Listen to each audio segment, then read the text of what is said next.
ವೀಕ್ಷಕ ಬಾಂಧವರ ಹೊಸಕುರನ ವಿಶೇಷವಾದಂತಹ ಸಂದರ್ಶನ ಸಾಧಕರ ಪರಿಚಯದ ಸಂಭ್ರಮ ಕಾರ್ಯಕ್ರಮದಲ್ಲಿ ನಾವಿದ್ದೇವೆ. ಗಣ್ಯ ಸಾಧಕರಾಗಿ ಧಾರ್ಮಿಕ ಕ್ಷೇತ್ರದಲ್ಲಿ ಅತ್ಯಂತ ಹೆಸರು ಪಡೆದಂತಹ, ಅತ್ಯಂತ ಕ್ಷೇತ್ರಗಳಲ್ಲಿ ತನ್ನನ್ನು ತೊಡಗಿಸಿಕೊಂಡಂತಹ ಧಾರ್ಮಿಕ ಮುಂದಾಳು ಶ್ರೀಯುತ ಕೃಷ್ಣ ಶಿವಕೃಪ ಕುಂಜತ್ತೂರು ನಮ್ಮೊಂದಿಗಿದ್ದಾರೆ. ಅವರನ್ನು ಎಲ್ಲ ವೀಕ್ಷಕ ಬಂಧುಗಳ ಪರವಾಗಿ, ಅಭಿಮಾನಿ ಬಂಧುಗಳ ಪರವಾಗಿ ಅತ್ಯಂತ ಆತ್ಮೀಯತೆಯಿಂದ ಸ್ವಾಗತಿಸ್ತಾ ಇದ್ದೇನೆ. ನಮಸ್ಕಾರ. ನಮಸ್ಕಾರ. ಶ್ರೀ ಕೃಷ್ಣ ಶಿವಕೃಪ ಅಂತ ಹೇಳಿದರೆ ಆ ಹೆಸರು ಧಾರ್ಮಿಕ ಕ್ಷೇತ್ರದಲ್ಲಿ ಇರುವವರಿಗೆಲ್ಲರಿಗೂ ಪರಿಚಿತ. ಯಾಕೆ ಅಂತ ಹೇಳಿದರೆ ಅವರು ಹೋಗದ ಕ್ಷೇತ್ರಗಳಿಲ್ಲ. ಸರಿಸುಮಾರು 50ಕ್ಕೂ ಹೆಚ್ಚಿನ ಕ್ಷೇತ್ರಗಳಲ್ಲಿ ತೊಡಗಿಸಿಕೊಂಡು ಜೀರ್ಣೋದ್ಧಾರ ಕಾರ್ಯವನ್ನು ಮಾಡಿ ಬ್ರಹ್ಮಕಲಶೋತ್ಸವದ ನೇತೃತ್ವವನ್ನು ವಹಿಸಿ ಅದನ್ನು ಯಶಸ್ವಿಯಾಗಿ ನಡೆಸಿಕೊಟ್ಟಂತಹ ಒಂದು ಕೀರ್ತಿ, ಒಂದು ಹೆಮ್ಮೆ ಅವರಿಗಿದೆ. ಇದರಲ್ಲಿ ಮತ್ತೊಂದು ವಿಶೇಷತೆ ಏನು ಅಂತ ಹೇಳಿದರೆ, ಯಾವುದೇ ಕ್ಷೇತ್ರಗಳಿಗೆ ಹೋಗಲಿ ಅವರು ತಾನೊಂದು ಮುಂದಾಳು, ಧಾರ್ಮಿಕ ಮುಂದಾಳು ಅಥವಾ ತಾನು ನೇತೃತ್ವ ವಹಿಸಿಕೊಂಡಿದ್ದೇನೆ ಎನ್ನುವಂತಹ ಯಾವುದೇ ರೀತಿಯ ಹಮ್ಮು ತೋರದೆ ಎಲ್ಲ ಪರಿಸರ ಅಂದರೆ ಆ ಕ್ಷೇತ್ರಕ್ಕೆ ಬೇಕಾದವರನ್ನೆಲ್ಲರನ್ನು ಒಟ್ಟುಗೂಡಿಸಿ ಆ ಕ್ಷೇತ್ರದ ಅಭಿವೃದ್ಧಿ ಕೆಲಸ ಮಾಡುವುದರಲ್ಲಿ, ಆ ಕ್ಷೇತ್ರದ ಬ್ರಹ್ಮಕಲಶೋತ್ಸವವನ್ನು ನೆರವೇರಿಸುವುದರಲ್ಲಿ ಅವರು ನಿಸ್ಸೀಮರು. ಹಾಗಾಗಿ ಹೆಚ್ಚಿನ ಎಲ್ಲ ಕ್ಷೇತ್ರಗಳಲ್ಲೂ ಅವರೆಲ್ಲರಿಗೂ ಬೇಕಾದವರು, ಆತ್ಮೀಯರು. ಅಂತಹ ಶ್ರೀಯುತ ಕೃಷ್ಣ ಶಿವಕೃಪ ನಮ್ಮೊಂದಿಗಿದ್ದಾರೆ. ಅವರನ್ನು ಸ್ವಾಗತಿಸ್ತಾ ಅವರೊಂದಿಗೆ ಇದೀಗ ನಾವು ಮಾತನಾಡಲಿಕ್ಕಿದ್ದೇವೆ. ಅವರ ಈ ಸಾಧನೆಯ ಸಂಭ್ರಮ. ಯಾಕೆಂದರೆ ಸರಿಸುಮಾರು 3 ದಶಕಗಳಿಗೂ ಕಾಲ ಅವರು ತಮ್ಮ ಈ ಸಾಧನೆಯಲ್ಲಿ ತೊಡಗಿಸಿಕೊಂಡಿದ್ದಾರೆ. 3 ದಶಕಗಳಿಗೂ ಹೆಚ್ಚು ಕಾಲ ಧಾರ್ಮಿಕ ಕ್ಷೇತ್ರದಲ್ಲಿ ತನ್ನನ್ನು ತೊಡಗಿಸಿಕೊಂಡು ಆ ರೀತಿಯಾಗಿ ಸೇವಾ ಕಾರ್ಯಕ್ರಮಗಳನ್ನು ಮಾಡುವುದಂತ ಹೇಳಿದರೆ ಅದೇನು ಸುಲಭದ ಕೆಲಸ ಅಲ್ಲ. ಕಳೆದ 2 ವರ್ಷಗಳಿಂದ ಅವರ ಧಾರ್ಮಿಕ ಕ್ಷೇತ್ರ ಸ್ವಲ್ಪ ಕುಂಠಿತವಾಗಿದೆ. ಕೊರೋನಾ ಕಾರಣದಿಂದಾಗಿ ಎಲ್ಲ ಕಡೆಯೂ ನಿರ್ಬಂಧಗಳಿತ್ತು. ಹಾಗಾಗಿ ಅಂತಹ ಹೆಚ್ಚಿನ ಕ್ಷೇತ್ರಗಳಲ್ಲಿ ಅವರ ಕೆಲಸ ಕಾರ್ಯಗಳು ಕೆಲವು ಕಡೆ ನಡೀತಾ ಇದೆ. ಅರ್ಧಕ್ಕೆ ಅದೇನು ಹೀಗಿದೆ ಎನ್ನುವುದನ್ನು ಅವರ ಬಾಯಿಂದ ತಿಳ್ಕೊಳ್ಳೋಣ. ಈಗ ಶಿವಕೃಪ ಅವರೇ, ಧಾರ್ಮಿಕ ಕ್ಷೇತ್ರದಲ್ಲಿ ನಾನು ಹೇಳಿದಾಗ ನೀವು ಹೆಚ್ಚು ಕಡಿಮೆ 3 ದಶಕಗಳಿಗೆ ಹೆಚ್ಚು ಕಾಲ ತೊಡಗಿಸಿಕೊಂಡಿದ್ದೀರಿ. ವೃತ್ತಿಯಲ್ಲಿ ನೀವು ಒಬ್ಬ ಗುತ್ತಿಗೆದಾರರಾಗಿ ಕಟ್ಟಡ ನಿರ್ಮಾಣ, ಮನೆ ನಿರ್ಮಾಣ, ದೇವಸ್ಥಾನ, ಧಾರ್ಮಿಕವಾದಂತಹ ಮಸೀದಿ ನಿರ್ಮಾಣ, ಚರ್ಚ್ ನಿರ್ಮಾಣ ಎಲ್ಲದರಲ್ಲೂ ನೀವು ತೊಡಗಿಸಿಕೊಂಡಿದ್ದೀರಿ. ಇಂತಹ ಸಂದರ್ಭದಲ್ಲಿ ಈ ಧಾರ್ಮಿಕ ಕ್ಷೇತ್ರದ ಆಕರ್ಷಣೆ ನಿಮಗೆ ಯಾಕೆ ಆಯಿತು, ಹೇಗೆ ಆಯಿತು ಮತ್ತು ಯಾವಾಗ ಆಯಿತು? ಧಾರ್ಮಿಕ ಕ್ಷೇತ್ರ ಅಂತ ಹೇಳಿದ್ರೆ, ನಾನು ಹುಟ್ಟಿದ ಊರು ವರ್ಕಾಡಿ ಪಾವೂರು. ನಾವು ಕೃಷಿ ಕುಟುಂಬದಲ್ಲಿ ನಾವು ಹುಟ್ಟಿದವರು. ನನ್ನ ತಂದೆ ಧಾರ್ಮಿಕದಲ್ಲಿ ತೊಡಗಿಸಿಕೊಂಡವರು. ಆ ಮನೆಯಿಂದಲೇ ಧಾರ್ಮಿಕದ ಒಂದು ಸಂಸ್ಕೃತಿ ನಮಗೆ ಸಿಕ್ಕಿತು. ಅದರ ಒಟ್ಟಿಗೆ ನಮ್ಮ ಮನೆಯ ಹತ್ತಿರ ಇದ್ದಂಥ ಒಂದು ಕ್ಷೇತ್ರ ಚಾಮುಂಡೇಶ್ವರಿ ಕ್ಷೇತ್ರ, ಪಾವೂರು ಚಾಮುಂಡೇಶ್ವರಿ ಕ್ಷೇತ್ರ. ಅದು ಆ ಕ್ಷೇತ್ರ ಅಂತ ಹೇಳಿದ್ರೆ ಸಾಧಾರಣ ಆ ಊರಿಗೆ ಅದು ಒಂದೇ ಕ್ಷೇತ್ರವಾಗಿತ್ತು. ಆಗ ಪ್ರತಿ ಶುಕ್ರವಾರ ಅಲ್ಲಿ ಆ ಊರಿನ ಎಲ್ಲ ಹಿರಿಯರು ಇವರೆಲ್ಲರೂ ಸೇರ್ತಾ ಇದ್ರು ಭಜನೆಗೆ ಅಂತೇಳಿ. ನಮಗೆ ಒಬ್ಬರು ಗುರುಗಳಿದ್ರು, ಮಾಳಿಂಗ ಶೆಟ್ಟರು ಅಂತೇಳಿ, ಭಜನೆ ಕಲಿಸಿಕೊಡುವರು. ಅವರು ನಮ್ಮನ್ನು ನಿರಂತರವಾಗಿ ಶುಕ್ರವಾರದ ಭಜನೆಗೆ ಆ ಊರಿನ ಸ್ಥಳೀಯ ಎಲ್ಲ ಮಕ್ಕಳನ್ನು ಕರ್ಕೊಂಡು ಹೋಗ್ತಾ ಇದ್ರು. ಕರ್ಕೊಂಡೋಗಿ ಅಲ್ಲಿ ಪ್ರತಿ ಶುಕ್ರವಾರ ಭಜನೆಯಲ್ಲಿ ನಮ್ಮನ್ನು ತೊಡಗಿಸಿಕೊಂಡಿದ್ದರು. ನಾವು ಸಾಧಾರಣ ನಮಗೆ ಚಿಕ್ಕದಿರುವಾಗಲೇ ಈ ಒಂದು ಭಜನೆಯಿಂದ, ಆ ಭಜನೆಯ ಮುಖಾಂತರ ನಮಗೊಂದು ಭಕ್ತಿ ಉಂಟಾಯಿತು. ಭಕ್ತಿಯ ಮುಖಾಂತರ ನಾವು ಬೆಳೀಲಿಕ್ಕೆ ಕಾರಣ ಆಯಿತು. ಆ ಚಾಮುಂಡೇಶ್ವರಿ ಕ್ಷೇತ್ರ ನಮಗೊಂದು ಭಕ್ತಿಗೆ ಒಂದು ಪ್ರೇರಣೆ ಕೊಟ್ಟಂಥ ಒಂದು ಚಾಮುಂಡೇಶ್ವರಿ, ಪಾವೂರು ಚಾಮುಂಡೇಶ್ವರಿ ಕ್ಷೇತ್ರ. ಆ ಒಂದು ಕ್ಷೇತ್ರದಲ್ಲಿ ಗುರುಗಳಾಗಿ ಮಾಳಿಂಗ ಶೆಟ್ಟರಿದ್ರು. ಅಲ್ಲಿಂದ ಪ್ರಾರಂಭ ಆದಂಥ ಒಂದು ಧಾರ್ಮಿಕ ಚಿಂತನೆಗಳು, ಆ ಒಂದು ಭಕ್ತಿ ಭಾವಗಳು, ಧಾರ್ಮಿಕ ಚಿಂತನೆಗಳು ನಮ್ಮಲ್ಲಿ ಬೆಳಗ್ತಾ ಬಂತು. ಹಾಗೆ ಮತ್ತೆ ನಾವು ಕೃಷಿ ಕುಟುಂಬದಲ್ಲಿ ಇದ್ದವರು. ಸಾಧಾರಣ ನಾನು 5ನೇ ಕ್ಲಾಸು ನಾನು ಶಾಲೆಗೆ ಹೋಗುತ್ತಿರೋ ಸಂದರ್ಭದಲ್ಲಿ ನಮ್ಮ ಒಂದು ದೊಡ್ಡ ಕೃಷಿ ಭೂಮಿ ನಾವು ಸ್ಥಳಾಂತರ ಆದೆವು. ನಂತರ ಇದೇ ರೀತಿ ಧಾರ್ಮಿಕವಾಗಿ ಮತ್ತೆ ಶಾಲಾ ವಿದ್ಯಾಭ್ಯಾಸದಲ್ಲಿ ಬೆಳೆದಾಗ ಮತ್ತೆ ಇದೇ ರೀತಿ ಶಾಲಾ ವಿದ್ಯಾಭ್ಯಾಸದಲ್ಲಿ ಬೆಳೆದಾಗ ತಂದೆ ನಿರಂತರವಾಗಿ ಧಾರ್ಮಿಕ ವಿಚಾರಗಳಲ್ಲಿ ತೊಡಗಿಸಿಕೊಂಡಿದ್ದ ಕಾರಣ ನಮಗೆ ಧಾರ್ಮಿಕ ಚಿಂತನೆ ಬರಲಿಕ್ಕೆ ಪ್ರಾರಂಭ ಆಯಿತು. ಧಾರ್ಮಿಕದ ಚಿಂತನೆ ಹುಟ್ಟಿದ್ದು ಅಲ್ಲಿಂದ. ಮನೆಯಿಂದಲೇ ಧಾರ್ಮಿಕವಾದಂತಹ ಒಂದು ಚಿಂತನೆ, ಅದು ಆರಂಭಕ್ಕೆ ನಾಂದಿ ಆಯಿತು. ಯಾವ ಕ್ಷೇತ್ರಕ್ಕೆ ನೀವು ಮೊದಲು ನಿಮ್ಮ ಕೆಲಸವನ್ನು ಆರಂಭಿಸಿದ್ರಿ? ನಾನು ಮೊದಲು ಪ್ರಾರಂಭ ಮಾಡಿದಂಥ ಕ್ಷೇತ್ರ, ಜೀರ್ಣೋದ್ಧಾರದ ಒಂದು ಜವಾಬ್ದಾರಿ ಸಿಕ್ಕಿದಂಥ ಕ್ಷೇತ್ರ, ನಮ್ಮ ಒಂದು ಕುಟುಂಬದ ದೈವಸ್ಥಾನ ನಾಗಸ್ಥಾನ. ನಮ್ಮ ಈ ತಲಪಾಡಿ ಪಿಲಿಕೂರು ಎಂಬಲ್ಲಿ ನಮ್ಮ ಒಂದು ಕುಟುಂಬದ ಒಂದು ಮೂಲ ನಾಗ ಸಾನ್ನಿಧ್ಯ, ಮೂಲ ನಾಗ ಅಂತಲ್ಲ, ಅದೀಗ ಬದಲಾವಣೆ ಆಗಿದೆ. ಅಲ್ಲಿಂದ ನನಗೆ ಒಂದು ಪ್ರೇರಣೆ ಕುಟುಂಬದ ಸ್ಥಳದಿಂದ ನಾಗನ ಒಂದು ಜೀರ್ಣೋದ್ಧಾರ ಮಾಡಿ ಮತ್ತು ನಮ್ಮ ಕುಟುಂಬದ ಒಂದು ದೈವ ಸಾನ್ನಿಧ್ಯವನ್ನ ನಿರ್ಮಾಣ ಮಾಡೋ ಜವಾಬ್ದಾರಿಯನ್ನ ಹಿರಿಯರು ನನಗೆ ಕೊಟ್ಟರು. ಅವನು ನಿರ್ಮಾಣ ಮಾಡಿ ಅದರದ್ದು ಬ್ರಹ್ಮಕಲಶ ಎಲ್ಲ ನಡೆಸಿಕೊಟ್ಟ ನಂತರ ಈ ಧಾರ್ಮಿಕವಾದ ಒಂದು ಜೀರ್ಣೋದ್ಧಾರಕ್ಕೆ ಪ್ರಾರಂಭ ಆದ್ದು ನನ್ನ ಕುಟುಂಬದ ನಾಗದೇವರು ಮತ್ತು ದೈವಗಳಿಂದ ಪ್ರಾರಂಭ ಆದದ್ದು. ಆದರೆ ನೀವು ಧಾರ್ಮಿಕವಾಗಿ ತುಂಬವಾದಂತಹ ಮಾತನಾಡುವಂತಹ ಒಂದು ಆಕರ್ಷಣೀಯವಾದಂತಹ ಕೆಲವು ಕ್ಷೇತ್ರಗಳಿತ್ತು.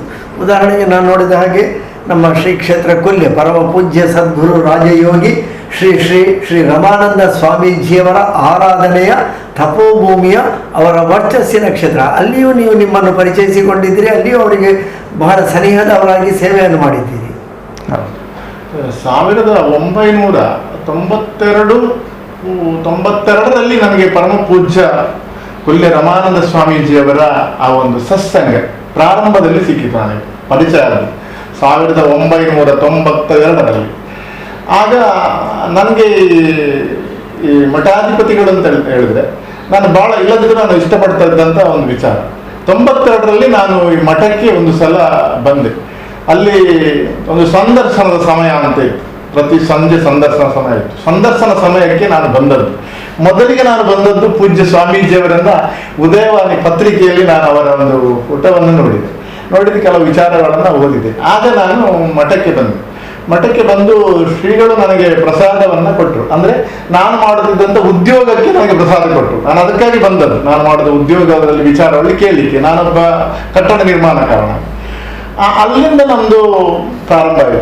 ತದನಂತರ ಸ್ವಾಮಿಗಳ ಸಾನ್ನಿಧ್ಯದಲ್ಲೇ ನನಗೆ ಕೆಲಸ ಮಾಡುವಂಥದ್ದು ಯೋಗ ಸಿಕ್ಕಿತು. ಅಲ್ಲಿಯ ಕಾಶಿ ವಿಶ್ವನಾಥ ಲಿಂಗ ಇರುವಂತಹ ಒಂದು ಸ್ಥಳದಲ್ಲಿ ನನಗೆ ಕೆಲಸ ಮಾಡುವಂಥದ್ದು ಯೋಗ ಸಿಕ್ಕಿತು. ಅದು 93ರಲ್ಲಿ. ತದನಂತರ ಸ್ವಾಮೀಜಿಗಳ ಸಂಪರ್ಕ ಬಹಳ ನನಗೆ ಹತ್ತಿರ ಆಯಿತು. ಅವರ ಸತ್ಸಂಗ ನಿರಂತರವಾಗಿ ಸಿಕ್ಕಿತು. ಅವರು ಮಾಡುತ್ತಿರುವಂಥ ಎಲ್ಲ ಸಾಮಾಜಿಕ ಕಾರ್ಯದಲ್ಲಿ, ಅವರು ಮಾಡುವ ದಾನ ಧರ್ಮದಲ್ಲಿ ತೊಡಗಿಸಿಕೊಳ್ಳುವಂಥ ಕಾರ್ಯಭಾಗ ಸಿಕ್ಕಿತು. ಅಂದ್ರೆ ಮಠದಲ್ಲೇ ಇದ್ದವ ನಾನಲ್ಲ, ನಾನು ಮಠದ ಯಾವುದೇ ಒಂದು ಸದಸ್ಯನಲ್ಲ, ಆದ್ರೆ ಎಲ್ಲ ಭಕ್ತಾದಿಗಳಾಗಿ ನನಗೊಂದು ಅವರದೊಂದು ಸಂಪರ್ಕ ಬಹಳ ಹತ್ತಿರ ಆಯಿತು. ಅವರ ಸಂಪರ್ಕದಿಂದ ನನಗೆ ಬಹಳ ಒಂದು ಧಾರ್ಮಿಕವಾದ ಚಿಂತನೆಗಳು ಸಿಕ್ಕಿತು. ಅವರು ಮಾಡುತ್ತಿರುವಂತಹ ಸಾಮಾಜಿಕ ಕಾರ್ಯಕ್ರಮದಲ್ಲಿ ತೊಡಗಿಸಿಕೊಂಡೆ. ದಾನ ಧರ್ಮದಲ್ಲಿ ಸಹ ಅವರು ನಮ್ಮನ್ನು ತೊಡಗಿಸಿಕೊಂಡ್ರು. ಎಲ್ಲರನ್ನು ತೊಡಗಿಸಿಕೊಂಡಾಗ ನಾನು ಅದರಲ್ಲಿ ಒಬ್ಬ ಸದಸ್ಯನಾದೆ. ಹಾಗೆ ತೊಡಗಿಸಿಕೊಂಡಾಗ ಅವರ ಸತ್ಸಂಗ ಸಿಕ್ಕಿತು. ಅವರು ಹೋಗುವಂತ ಸಮಯ ಸಿಕ್ಕಿತು. ನಾನು ಸಮಯ ಸಿಕ್ಕಾಗ ನಾನು ಮಠಕ್ಕೆ ಬರ್ತಾ ಇದ್ದೆ. ಅವರು ಹೋಗುವ ಸಂದರ್ಭದಲ್ಲಿ ನಮ್ಮನ್ನು ಕರ್ಕೊಂಡು ಹೋಗ್ತಾ ಇದ್ರು. ಅವರ ಭಾಷಣ ಮತ್ತು ಅವರ ಒಂದು ಪ್ರೇರಣೆ, ನಾನು ಧಾರ್ಮಿಕ ಭಾಷಣಕಾರನಾಗಲಿಕ್ಕೆ ಕಾರಣ ಕೊಲ್ಯ ಪರಮ ಪೂಜ್ಯ ಸ್ವಾಮೀಜಿಗಳೇ ಕಾರಣ. ಅವರಿಂದಾಗಿಯೇ ನನಗೆ ಈ ಧಾರ್ಮಿಕ ಭಾಷಣದ ಪ್ರೇರಣೆ ಸಿಕ್ಕಿತು. ಅವರೇ ನನ್ನನ್ನು ವೇದಿಕೆಗೆ ಹತ್ತಿ ಮಾತಾಡಿಸಿದ್ದು. 1995ರಲ್ಲಿ ಸೇವಾ ರತ್ನ ಎಂಬೊಂದು ಬಿರುದನ್ನು ಅವರು ಕೊಟ್ಟರು. ಆ ಬಿರುದು ಕೊಡುವುದಕ್ಕೆ ಮೊದಲು ನನ್ನನ್ನು ಧಾರ್ಮಿಕ ಭಾಷಣ ಮಾಡುವಾಗೆ ಪ್ರೇರೇಪಣೆ ಕೊಟ್ಟರು. ಧಾರ್ಮಿಕ ಭಾಷಣ ಕೊಲ್ಯ ಮಠದಲ್ಲಿ ನನ್ನಲ್ಲಿ ಮಾಡಿಸಿದರು. ಅಂದ್ರೆ ಒಂದು ಪ್ರೇರಣೆ ಆದ್ದು ನನಗೆ. ನಾನು ಧಾರ್ಮಿಕವಾಗಿ ಬೆಳೆಯಲಿಕ್ಕೂ ಒಬ್ಬ ಧಾರ್ಮಿಕ ಭಾಷಣಕಾರನಾಗಲಿಕ್ಕೂ ಕಾರಣ ಪರಮ ಪೂಜ್ಯ ಕೊಲ್ಯ ಶ್ರೀಗಳೇ. ನನ್ನಂತೆ ಎಷ್ಟೋ ವ್ಯಕ್ತಿಗಳನ್ನ ಅವರು ನಿರ್ಮಾಣ ಮಾಡಿದ್ದಾರೆ. ನನ್ನನ್ನು ಒಬ್ಬನಲ್ಲ, ಎಷ್ಟೋ ವ್ಯಕ್ತಿಗಳ ನಿರ್ಮಾಣ ಮಾಡಿದ್ದಾರೆ. ಎಷ್ಟೋ ವ್ಯಕ್ತಿಗಳ ವ್ಯಕ್ತಿತ್ವವನ್ನ ಬೆಳೆಸಿದ್ದಾರೆ. ಎಷ್ಟೋ ವ್ಯಕ್ತಿಗಳಿಗೆ ಸೇವಾರತ್ನ ಎಂದು ಬಿರುದು ಕೊಟ್ಟು ಅವರಲ್ಲಿ ಸೇವೆ ಸಮಾಜದಲ್ಲಿ ಮಾಡುವ ಹಾಗೆ ಮಾಡಿದಂತ ಸ್ವಾಮಿಗಳು ಪರಮ ಪೂಜ್ಯ ಸ್ವಾಮಿಗಳು, ಕೊಲ್ಯ ಸ್ವಾಮಿಗಳು. ಖಂಡಿತವಾಗಿ ಅವರ ಹೆಸರನ್ನು ಈ ಸಂದರ್ಭದಲ್ಲಿ ನಾವು ನೆನಪಿಸಲೇಬೇಕು. ಯಾಕೆಂತ ಹೇಳಿದ್ರೆ ಕೇವಲ ನೀವು ಹೇಳಿದಾಗ ನಿಮಗೆ ಒಬ್ಬರಿಗಲ್ಲ, ಎಲ್ಲರಿಗೂ ಪ್ರೇರಣೆ.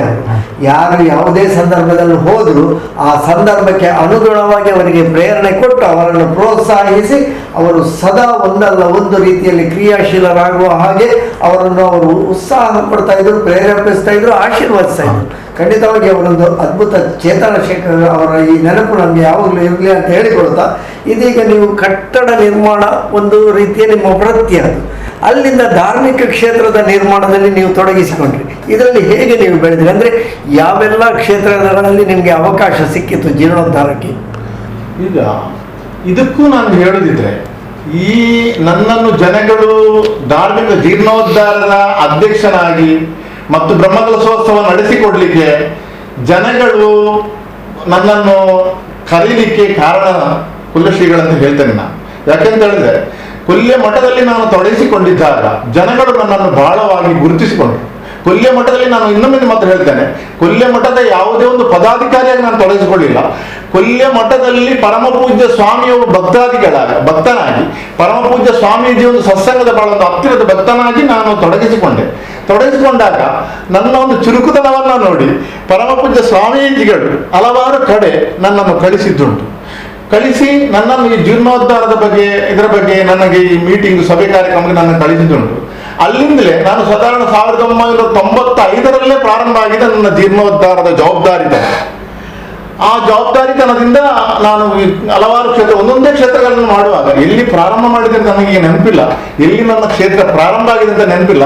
ಹಲವಾರು ಕ್ಷೇತ್ರಗಳನ್ನು ಮಾಡಿದ ನೆನಪು ಮಾತ್ರ ನನಗೆ ಈಗಲೂ ಉಂಟು. ಈಗಲೂ ನಿಮಗೆ ಹೇಳಿದಾಗ ಈಗಲೂ ಮುಂದೆ ಸಹ ಒಂದು ಬ್ರಹ್ಮಕಲಶ ಆಯ್ತು ಮಾಡ್ತಾ ಇದ್ದೇನೆ. ಆಗ ಒಂದು ಕ್ಷೇತ್ರ ಜೀರ್ಣೋದ್ಧಾರ ಆಗಿ ಬ್ರಹ್ಮಕಲಶ ಆಗುವಾಗ ಜನಗಳು ಗುರುತಿಸಲಿಕ್ಕೆ ಪ್ರಾರಂಭ ಮಾಡಿದ್ರು. ಇನ್ನೊಂದು ಕ್ಷೇತ್ರಕ್ಕೆ ಕರೆಯಲಿಕ್ಕೆ ಪ್ರಾರಂಭ ಮಾಡಿದ್ರು. ಹೀಗೆ ಹಾಗೆ ನನ್ನ ಈ ಜೀರ್ಣೋದ್ಧಾರ ಬ್ರಹ್ಮಕಲಶ ಆಗ್ಲಿಕ್ಕೆ ಕಾರಣ. ಇನ್ನೊಂದು ವಿಷಯ ಅಂತ ಹೇಳಿದ್ರೆ, ನಾನು ಹೇಗೆ ಇದಕ್ಕೆ ಪೂರ್ಣವಾಗಿ ತೊಡಗಿಸಿಕೊಂಡಿದ್ದೇನೆ ಅಂತ ಹೇಳುವುದೇ ನನಗೆ ಒಂದು ವಿಶೇಷವಾಗಿ ಕಾಣ್ತಾ ಇದೆ ಈಗ. ಯಾಕಂತ ಹೇಳಿದ್ರೆ ಜನಗಳು ತೊಡಗಿಸಿಕೊಂಡ್ರು ಮತ್ತು ದೇವರು ಕೊಟ್ಟಂತ ವಾಕ್ಚಾತುರ್ಯದಿಂದ ಜನಗಳು ನಮಗೆ ಬಹಳ ಹತ್ತಿರ ಆಗಲಿಕ್ಕೆ ಪ್ರಾರಂಭ ಆದವು. ಒಂದು ಜೀರ್ಣೋದ್ಧಾರ ಮಾಡುವಾಗ ಒಬ್ಬನ ಜವಾಬ್ದಾರಿ ಮಾತ್ರ, ಆದರೆ ಅದಕ್ಕೆ ಜನಗಳು ಸೇರಬೇಕು. ಕೊಡುಗೈ ದಾನಿಗಳು ಬೇಕು, ಆಶೀರ್ವಚನಕ್ಕೆ ಮಠಾಧಿಪತಿಗಳು ಬೇಕು, ತಂತ್ರಿಗಳಲ್ಲಿ ಪೂರ್ಣ ಒಂದು ಸಹಕಾರ ಬೇಕು. ಇದೆಲ್ಲ ತನ್ನಿಂದ ತಾನೇ ನಾನು ತೊಡಗಿಸಿಕೊಂಡಾಗ ನನಗೆ ಅದು ಸಹಕಾರ ಬರಲಿಕ್ಕೆ ಸಾಧ್ಯತೆ ಆಯಿತು. ಇದಕ್ಕೆ ಮೂಲ ಕಾರಣ ಅಂತ ಹೇಳಿದ್ರೆ, ನಾವು ಹೋಗುವಂತ ಒಂದು ದಾರಿ ಮತ್ತು ನಮಗೆ ದೇವರು ಕೊಟ್ಟಂತ ಒಂದು ಏನಾದರೂ ಒಂದು ಜ್ಞಾನ, ನಮಗೆ ದೇವರು ಕೊಟ್ಟಂತ ಒಂದು ಮಾತಿನ ಒಂದು ಚಾತುರ್ಯ, ಇದರಿಂದಲೇ ನಾನು ಬೆಳೆದದ್ದು. ಇದರ ಹಿಂದೆ ಒಬ್ಬ ಗುರುಗಳ ಸಹಕಾರ ಇದೆ, ಆ ಒಂದು ಪೂರ್ಣವಾದ ಒಂದು ಆಶೀರ್ವಾದ ಇದೆ, ಅದು ಪರಮ ಪೂಜ್ಯ ಕುಲಶ್ರೀಗಳು. ಖಂಡಿತವಾಗಿಯೂ ಅವರ ಪೂರ್ಣ ಆಶೀರ್ವಾದ, ಅವರ ಆ ಒಂದು ಅನುಗ್ರಹದಿಂದಾಗಿ ನಾವು ನೋಡಿದ ಹಾಗೆ ಶ್ರೀಯುತ ಕೃಷ್ಣ ಶಿವಕೃಪಾರವರು ಒಂದು ಒಳ್ಳೆಯ ವಾಗ್ಮಿಯಾಗಿ, ಒಳ್ಳೆಯ ಒಂದು ನೇತಾರರಾಗಿ, ಅಂದರೆ ಮುಖಂಡತ್ವ ವಹಿಸಿಕೊಳ್ಳುವುದು ನಾನು ಆಗಲೇ ಹೇಳಿದೆ, ದೊಡ್ಡ ಸಂಗತಿ ಅಲ್ಲ. ಆದರೆ ಅಲ್ಲಿ ಜನಗಳನ್ನು ಸೇರಿಸಬೇಕು, ಅದು ಕೂಡ ಪರಿಸರದವರನ್ನು ಸೇರಿಸಬೇಕು. ಅಂತಹ ಒಂದು ದೊಡ್ಡ ಸಂಘಟನಾ ಕಲೆ ಅವರಿಗೆ ಒಲಿದು ಬಂದಿದೆ ಅಂತ ಹೇಳಿಕೊಡ್ತಾ, ಆತ್ಮೀಯ ವೀಕ್ಷಕ ಬಂಧುಗಳೇ, ಇನ್ನೊಂದು ವಿಚಾರ ಅಂತ ಹೇಳಿದ್ರೆ, ನಾನು ಮಹಾರಾಷ್ಟ್ರದಲ್ಲಿ ಹೋಗಿ ನಾನು ಧಾರ್ಮಿಕ ಉಪನ್ಯಾಸ ಮಾಡಿದೆ ಅಂತ ನನ್ನ ಕನಸಿನಲ್ಲೂ ನೆನೆಸಲಿಲ್ಲ, ಅದು ಇನ್ನೂ ಸಾಧ್ಯವಿಲ್ಲ. ನನ್ನನ್ನು ಮಹಾರಾಷ್ಟ್ರಕ್ಕೆ ಕರ್ಕೊಂಡು ಹೋಗಿ ಅವರು ಹೋಗುವಾಗ ಪ್ರತಿ ವರ್ಷ ಹೋಗ್ತಾ ಇದ್ರು ಮಹಾರಾಷ್ಟ್ರಕ್ಕೆ.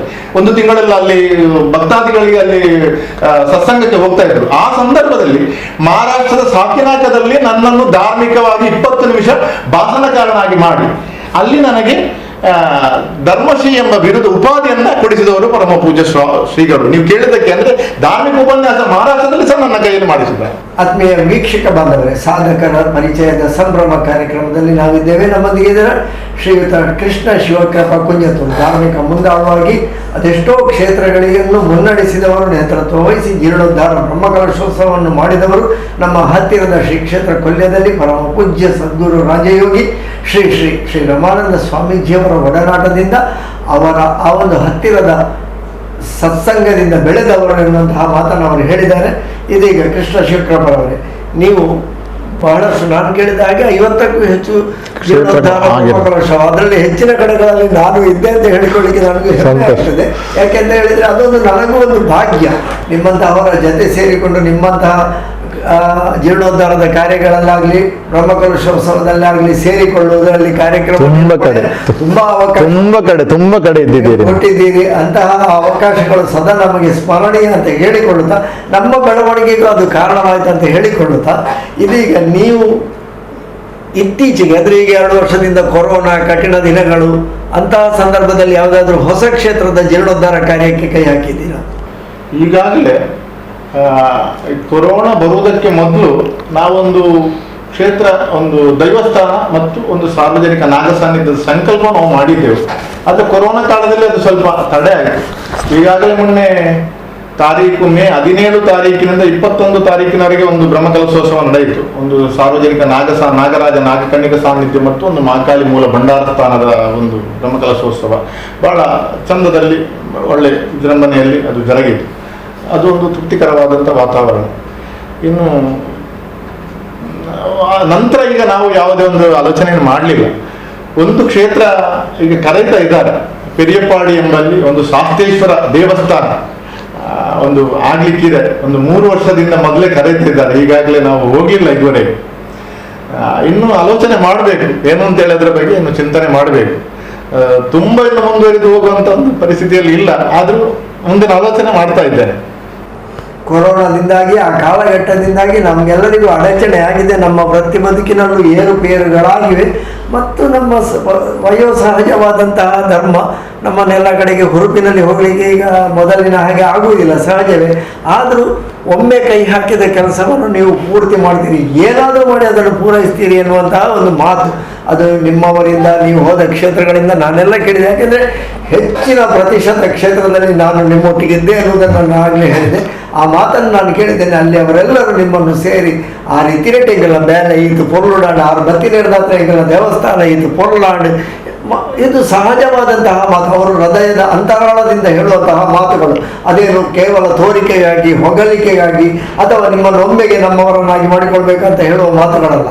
ನೀವು ಹೋಗಿ ಅಲ್ಲಿ ಮಾರ್ಗದರ್ಶನ ಕೊಟ್ಟು ಮಾಡಿದ ಕೆಲಸಗಳಿಗಾಗಿ ಅವರು ಅಂತರಾಳದಿಂದ ಹೇಳುವ ಮಾತು. ಅದನ್ನು ಅವರು ಬಾಯಿಂದ ಹೇಳುವಾಗಲೇ ಗೊತ್ತಾಗ್ತದೆ ಅವರು ಅಷ್ಟು ನಿಮ್ಮನ್ನು ಹಚ್ಚಿಕೊಂಡಿದ್ದಾರೆ ಹೇಳಿ. ಇಂತಹ ಸಂದರ್ಭದಲ್ಲಿ ನೀವು ಹೋಗಿ ಇಷ್ಟೆಲ್ಲ ಸಂದರ್ಭದಲ್ಲಿ ಯಾವುದಾದ್ರೂ ಕೆಲಸಗಳಿಗೆ ಅಡೆತಡೆಯಾಗಿ ನಿಂತದ್ದು ಇದೆಯಾ? ಇಲ್ಲ, ಇದುವರೆಗೆ ನಾನು ಒಂದು ಶಿಲಾನ್ಯಾಸ ಆಗಿ ಜೀರ್ಣೋದ್ಧಾರ ಆಗಿ ಬ್ರಹ್ಮಕಲಶ ಆಗದೆ ನಿಂತದ್ದಿಲ್ಲ. ನನಗೆ ಬಹಳ ಒಂದು ಇಷ್ಟದ ಕ್ಷೇತ್ರ, ನನ್ನ ಜೀವನದಲ್ಲಿ ನಾನು ಬಹಳ ಒಂದು ಇಚ್ಛೆ ಪಟ್ಟಂತ ಒಂದು ಕ್ಷೇತ್ರ. ಒಂದು 39 ವರ್ಷ ಶಬರಿಮಲೆಯ ಯಾತ್ರೆ ಮಾಡಿದಂತ ನಾನು ಒಂದು ಅಯ್ಯಪ್ಪನ ಸಾನ್ನಿಧ್ಯ ನಿರ್ಮಾಣ ಮಾಡಬೇಕು ಅಂತ ಒಂದು ಬಹಳ ಆಸೆ ಇತ್ತು ನನ್ನ ಜೀವನದಲ್ಲಿ. ಅದೊಂದು ಸ್ವಂತಾಗಿ ನನಗೆ ಮಾಡಬೇಕು ಅಂತ ಒಂದು ಬಹಳ ಆಸೆ ಇತ್ತು. ಆದರೆ ಅದಕ್ಕೆ ಬೇಕಾದಂಥ ಸ್ಥಳ ಅವಕಾಶಗಳು ನಾನು ನೆನೆಸಿದಲ್ಲಿ ನನಗೆ ಸಿಕ್ಕದ ಕಾರಣ ನಾನು ಯಾವಾಗ ಆ ಚಿಂತನೆಯನ್ನು ಮಾಡ್ತಾ ಇದ್ದೆ, ಅದೇ ಸಂದರ್ಭದಲ್ಲಿ ಕಡುಂಬಾರು ಚೆಂಬಪ್ಪದವು ಎಂಬ ಸ್ಥಳದಲ್ಲಿ ಒಂದು ಅಜೀರ್ಣಾವಸ್ಥೆ ಇದ್ದಂಥ ಒಂದು ಸಾನ್ನಿಧ್ಯಕ್ಕೆ ಆ ದೇವರ ಅಯ್ಯಪ್ಪ ಸ್ವಾಮಿ ಒಂದು ಪ್ರೇರಣೆ. ನಾನು ಯಾವಾಗ ಅಯ್ಯಪ್ಪನ ಒಂದು ಕ್ಷೇತ್ರ ನಿರ್ಮಾಣ ಮಾಡಬೇಕು ಅಂತ ಒಂದು ಚಿಂತನೆ ಮಾಡ್ತಾ ಇದ್ದೆ, ಅದೇ ಸಂದರ್ಭದಲ್ಲಿ ಆ ಊರಿನ ಹಿಂದುಳಿದ ವರ್ಗದವರು, ಅಂದ್ರೆ ಒಂದು ಬಾಕುಡ ಸಮುದಾಯದ ಒಂದು ಜಾಸ್ತಿ ಮನೆ ಇರುವಂತಹ ಒಂದು ಸಮುದಾಯದವರು ಮತ್ತು ವಿಶ್ವಕರ್ಮರ ಒಂದು ಜಾಸ್ತಿ ಮನೆ ಇರುವಂತಹ ಒಂದು ಸ್ಥಳದವರು ಬಂದು ನನ್ನನ್ನು ಮನೆಯಲ್ಲಿ ಬಂದು ಹೇಳಿದ್ರು, ನಮ್ಮ ಊರಿಂದ ಅಯ್ಯಪ್ಪನ ಒಂದು ಸಾನ್ನಿಧ್ಯ ಇದೆ, 17 ವರ್ಷ ಆಯಿತು, ಅದು ಅಜೀರ್ಣಾವಸ್ಥೆಯಲ್ಲಿ ಉಂಟು, ಎಲ್ಲ ಬಿದ್ದು ಹೋಗಿದೆ, ನೀವು ಬರಬೇಕು ಅಂತ ಹೇಳಿದ್ರು. ಆವಾಗ ನಾನು ಹೇಳಿದೆ, ನಾನು ಬರ್ತೇನೆ, ಆದರೆ ಯಾವುದೇ ಜವಾಬ್ದಾರಿ ತಗೊಳ್ಳೋದಿಲ್ಲ, ನಾನು ಬರ್ತೇನೆ ಅಂತ ಹೇಳಿದೆ. ಹಾಗೆ ಹೋಗಿ ನೋಡುವಾಗ ಎಲ್ಲ ಹೋಗಿದೆ, ಮಧ್ಯದ ಒಂದು ಗರ್ಭಗುಡಿ ಮಾತ್ರ ಇದೆ. ಪರಮ ಪೂಜ್ಯ ಧರ್ಮಸ್ಥಳದ ವೀರೇಂದ್ರ ಹೆಗಡೆ ಅವರು ಕೊಟ್ಟಂತ ಮೊದಲು 10-15 ವರ್ಷಕ್ಕೆ ಕೊಟ್ಟಂತ ಹಣದ ಒಂದು ಇದು ಅಲ್ಲಿ ಬರೆದುಂಟು. ಎಷ್ಟೋ ವರ್ಷಕ್ಕೆ ಮೊದಲು ಅಲ್ಲಿ ಅವರ ಕೊಡುಗೆ ಸಾನ್ನಿಧ್ಯದಲ್ಲಿ ಬರೆದುಂಟು. ಇದನ್ನು ನೋಡಿದಾಗ ನನ್ನ ಮನಸ್ಸಲ್ಲಿ ಆಯ್ತು, ಪೂಜ್ಯ ಕಾವಂದರು ಆ ಕಾಲದಲ್ಲಿ ಇದಕ್ಕೆ ಹಣ ಕೊಟ್ಟಿದ್ದಾರೆ, ಅವರು ಕೊಟ್ಟ ಹಣದ ಈ ಒಂದು ಸಾನ್ನಿಧ್ಯ ಇದೀಗ ಅಜೀರ್ಣಾವಸ್ಥೆಯಲ್ಲಿದೆ. ಆ ಕಾಲದಲ್ಲಿ ಅವರಿಗೆ ಅದು ದೊಡ್ಡ ಪ್ರಯೋಜನ ಆಗಿದೆ. ಅಜೀರ್ಣಾವಸ್ಥೆಯಲ್ಲಿ ಇರ್ಲಿಕ್ಕೂ ಕಾರಣ ಉಂಟು, ಅಲ್ಲಿಯ ಜನಗಳು ಸ್ವಲ್ಪ ಬೇರೆ ಬೇರೆ ಕಾರಣದಿಂದ ದೂರ ಆದ ಕಾರಣ ಅಲ್ಲಿ ಅದು ಅಜೀರ್ಣಾವಸ್ಥೆಗೆ ಬಂದಿದೆ. ಆದ ಕಾರಣ ನಾನು ಒಪ್ಪಿಕೊಂಡೆ. ಅದು ಮಾತ್ರ ಆಗುವಾಗ ಒಂದು 3 ವರ್ಷ ಆಗಿದೆ. ಯಾಕೆಂತ ಹೇಳಿದ್ರೆ ಆ ಪರಿಸರದಲ್ಲಿ ಎಲ್ಲರೂ ಅದಕ್ಕೆ ಸಹಕಾರ ಕೊಟ್ಟಿದ್ದಾರೆ, ಎಲ್ಲಾ ಸಮುದಾಯದವರು, ಸರ್ವಧರ್ಮದವರು ಅದಕ್ಕೆ ಸಹಕಾರ ಕೊಟ್ಟಿದ್ದಾರೆ. ಅಲ್ಲಿ ಹತ್ತಿರವೇ ಒಂದು ಬದ್ರಿಯ ಜುಮಾ ಮಸೀದಿ ಅಂತ ಇದೆ. ಅಲ್ಲಿಯ ಅಧ್ಯಕ್ಷರು, ಅಲ್ಲಿಯ ಪದಾಧಿಕಾರಿಗಳು, ಆ ಊರಿನ ಎಲ್ಲ ಸಮುದಾಯದವರು ಸಹಕಾರ ಕೊಟ್ಟಿದ್ದಾರೆ. ಆ ಕ್ಷೇತ್ರಕ್ಕೆ ನೀವು ಬಂದಿದ್ದೀರಿ, ಆ ಕ್ಷೇತ್ರದ ತಿಂಗಳ ಸಭೆಗೆ ಬಂದಿದ್ದೀರಿ, ಆ ಕ್ಷೇತ್ರದ ಎಲ್ಲ ವಿಚಾರದಲ್ಲಿ ನೀವಿದ್ದೀರಿ, ಆ ಕಾರ್ಯಕ್ರಮ ನಿರ್ವಹಣೆ ಮಾಡಿದವರು ನೀವು. ಆದ ಕಾರಣ ಅದರ ಬಗ್ಗೆ ನಾನು ತುಂಬಾ ಹೇಳ್ಬೇಕು ಅಂತ ಇಲ್ಲ. ನನ್ನ ಅನುಭವ ಹೇಳುವುದಿದ್ರೆ ಅಂತಹ ಕಡೆಗಳಲ್ಲೇ ನಾವು ಕೇಳಿದ್ದು 6 ಬತ್ತಿನೆಟ್ಟಿಗಳ ಕ್ಷೇತ್ರ ಈತು ಪೊರ್ಲಾಡು. ಯಾಕೆಂತ ಹೇಳಿದ್ರೆ ಅವರಾಗಿ ಮುನ್ನಡೆಸುವಂತಹ ಸ್ಥಿತಿಯಲ್ಲಿ ಇರಲಿಲ್ಲ, ಅವರಲ್ಲೂ ಸಮಾನ ಮನಸ್ಕರಿರಲಿಲ್ಲ. ನಾನು ಅವರಲ್ಲಿ ಒಗ್ಗಟ್ಟಿರಲಿಲ್ಲ ಅಂತ ಹೇಳುವುದಿಲ್ಲ, ಆದರೆ ಮನಸ್ಸು ಸಮಾನತೆಯಲ್ಲಿ ಇರಲಿಲ್ಲ. ಯಾಕೆಂದ್ರೆ ಒಬ್ಬರು ಒಂದು ಹೇಳಿದರೆ ಮತ್ತೊಬ್ಬರು ಮತ್ತೊಂದು ಹೇಳುವ ರೀತಿಯಲ್ಲಿ ಆ ಕ್ಷೇತ್ರ ಅಜೀರ್ಣಾವಸ್ಥೆಯಲ್ಲೇ ಇತ್ತು, ಅದನ್ನು ಮುನ್ನಡೆಸುವವರು ಇರಲಿಲ್ಲ, ಅದಕ್ಕೊಂದು ಮಾರ್ಗದರ್ಶನ ಇರಲಿಲ್ಲ. ಮತ್ತು ಇತರ ಸಮುದಾಯದವರು ಅವರನ್ನು ಹತ್ತಿರ ತೆಗೆದುಕೊಳ್ಳುವವರು ಇರಲಿಲ್ಲ. ಹಾಗಾಗಿ ನೀವು ಹೋದ್ರಿಂದ ಅವರು ನಿಮ್ಮ ಬಳಿ ಬಂದರು, ನೀವು ಮುನ್ನಡೆಸಬೇಕು. ಯಾಕೆಂದ್ರೆ ನೀವು ಆಗಾಗಲೇ ಧಾರ್ಮಿಕ ಕ್ಷೇತ್ರದಲ್ಲಿ ಹೆಸರು ಪಡೆದ್ರಿಂದ ಅವರು ಸಹಜವಾಗಿ ನಿಮ್ಮ ಬಳಿ ಬರ್ತಾರೆ, ನೀವು ಅದನ್ನು ಮುನ್ನಡೆಸಬೇಕಂತ ಹೇಳ್ತಾರೆ. ನೀವು ಅದರ ಅಧ್ಯಕ್ಷತೆಯನ್ನು ವಹಿಸಿಕೊಂಡು ಅಲ್ಲಿ ಹಲವಾರು ಸಮಾಲೋಚನಾ ಸಭೆಗಳಿಗೆ, ನಾವು ಹೇಳುತ್ತಿದ್ರೆ ಮೀಟಿಂಗ್ಗಳಿಗೆ ನಾನು ಬಂದಿದ್ದೇನೆ, ನೋಡಿದ್ದೇನೆ. ಅಂತಹ ಕಠಿಣ ಪರಿಸ್ಥಿತಿಯಲ್ಲಿ ಅಲ್ಲಿ ಒಂದು ಅಭಿವೃದ್ಧಿ ಮಾಡುವುದಂತ ಹೇಳಿದರೆ ಅದು ಸುಲಭ ಸಾಧ್ಯವಾದ ಕೆಲಸ ಅಲ್ಲ. ಯಾಕೆಂದರೆ ಅಲ್ಲಿ ಅವರೆಲ್ಲ ತೀರಾ ಆರ್ಥಿಕವಾಗಿ ತೀರಾ ಹಿಂದುಳಿದವರು. ಕೇವಲ ಅವರು ಹಿಂದುಳಿದ ಸಮಾಜ ಮಾತ್ರ ಅಂತ ಹೇಳುವುದಲ್ಲ, ಆರ್ಥಿಕವಾಗಿಯೂ ತೀರಾ ಹಿಂದುಳಿದವರು. ಅಲ್ಲಿರುವ ಪರಿಸರದವರೆಲ್ಲ ಆರ್ಥಿಕವಾಗಿ ತುಂಬ ಹಿಂದಿದ್ದು. ಅಂತಹ ಪರಿಸ್ಥಿತಿಯಲ್ಲಿ ಹೋಗಿ ಅದನ್ನೊಂದು ಧೈರ್ಯದಿಂದ ಅದರ ನೇತೃತ್ವ ವಹಿಸಿ ಅದನ್ನೊಂದು ಅಷ್ಟು ಒಳ್ಳೆಯ ಕ್ಷೇತ್ರವಾಗಿ ಅದರ ಬ್ರಹ್ಮಕಲಶೋತ್ಸವ ಸಂದರ್ಭದಲ್ಲಿ ಅಲ್ಲಿ ಅವರಿಗೆಲ್ಲರಿಗೆ ಮನಸ್ಸು ತುಂಬಿ ಬಂದಿದೆ. ಯಾಕೆಂದರೆ ನಾವು ಎಣಿಸದಂತಹ, ನಾವು ಊಹೆ ಮಾಡಲಿಕ್ಕೂ ಸಾಧ್ಯತೆ ಇಲ್ಲದಂತಹ ಒಂದು ಒಳ್ಳೆಯ ದೇವಸ್ಥಾನವನ್ನು ನಿಮ್ಮ ಮುಂದಾಳತನದಲ್ಲಿ ಆಯಿತು ಅಂತ ಅವರು ಹೇಳುವ ಮಾತುಗಳು ಅದು ಖಂಡಿತವಾಗಿ ಯಾವ ಕಾಲಕ್ಕೂ ನೆನಪಿರುವಂತಹದ್ದು. ಆ ಕಾರ್ಯಕ್ರಮದಲ್ಲಿ ಒಟ್ಟಾಗಿರುವಂತಹ ಭಾಗ್ಯ ನನಗೂ ಸಿಕ್ಕಿತ್ತು ನಿಮ್ಮಿಂದಾಗಿ ಅಂತ ಹೇಳುವಂತಹದ್ದು ಅದು ನಾನು ಖಂಡಿತವಾಗಿ ಹೇಳಲೇಬೇಕು. ಕೇವಲ ನಿಮ್ಮಿಂದ ಒಂದು ಕಡೆ ಮಾತ್ರ ಅಲ್ಲ, ನನಗೆ ಶ್ರೀ ಕ್ಷೇತ್ರ ಕೊಲ್ಯದಿಂದಲೂ ಅವರು ನನ್ನನ್ನು ಕೆಲವು ಕಡೆಗಳಲ್ಲಿ ನಿರೂಪಣೆ ಮಾಡುವುದನ್ನು ನೋಡಿ ನಮ್ಮ ಕ್ಷೇತ್ರಕ್ಕೂ ನೀವು ಬರಬೇಕು ಅಂತ ಹೇಳಿ ಯಾವಾಗ ಒಂದು ಸಲ ನನ್ನನ್ನು ಕರೆದು ಅಲ್ಲಿಂದ ನಿರಂತರವಾಗಿ ಅವರ ಯಾವುದೇ ಕಾರ್ಯಕ್ರಮ ಇದ್ದರೂ ಅವರಿಗೆ ನಾನೇ ಬೇಕು ಅದನ್ನು ಮೊದಲಾಗಿ ತಿಳಿಸ್ತಾ ಇದ್ರು. ನೀವು ತಪ್ಪಿಸಬಾರ್ದು, ಬರಬೇಕು ಅಂತ ಹೇಳುವಂಥ ಒಂದು ಅವಕಾಶ. ನೀವು ಹಾಗೆ ಎಲ್ಲ ಕ್ಷೇತ್ರಗಳಿಗೆ ನನ್ನನ್ನು ಕರ್ಕೊಂಡು ಹೋಗಿದ್ದೀರಿ, ನನಗೆ ಅವಕಾಶವನ್ನು ಕೊಟ್ಟಿದ್ದೀರಿ.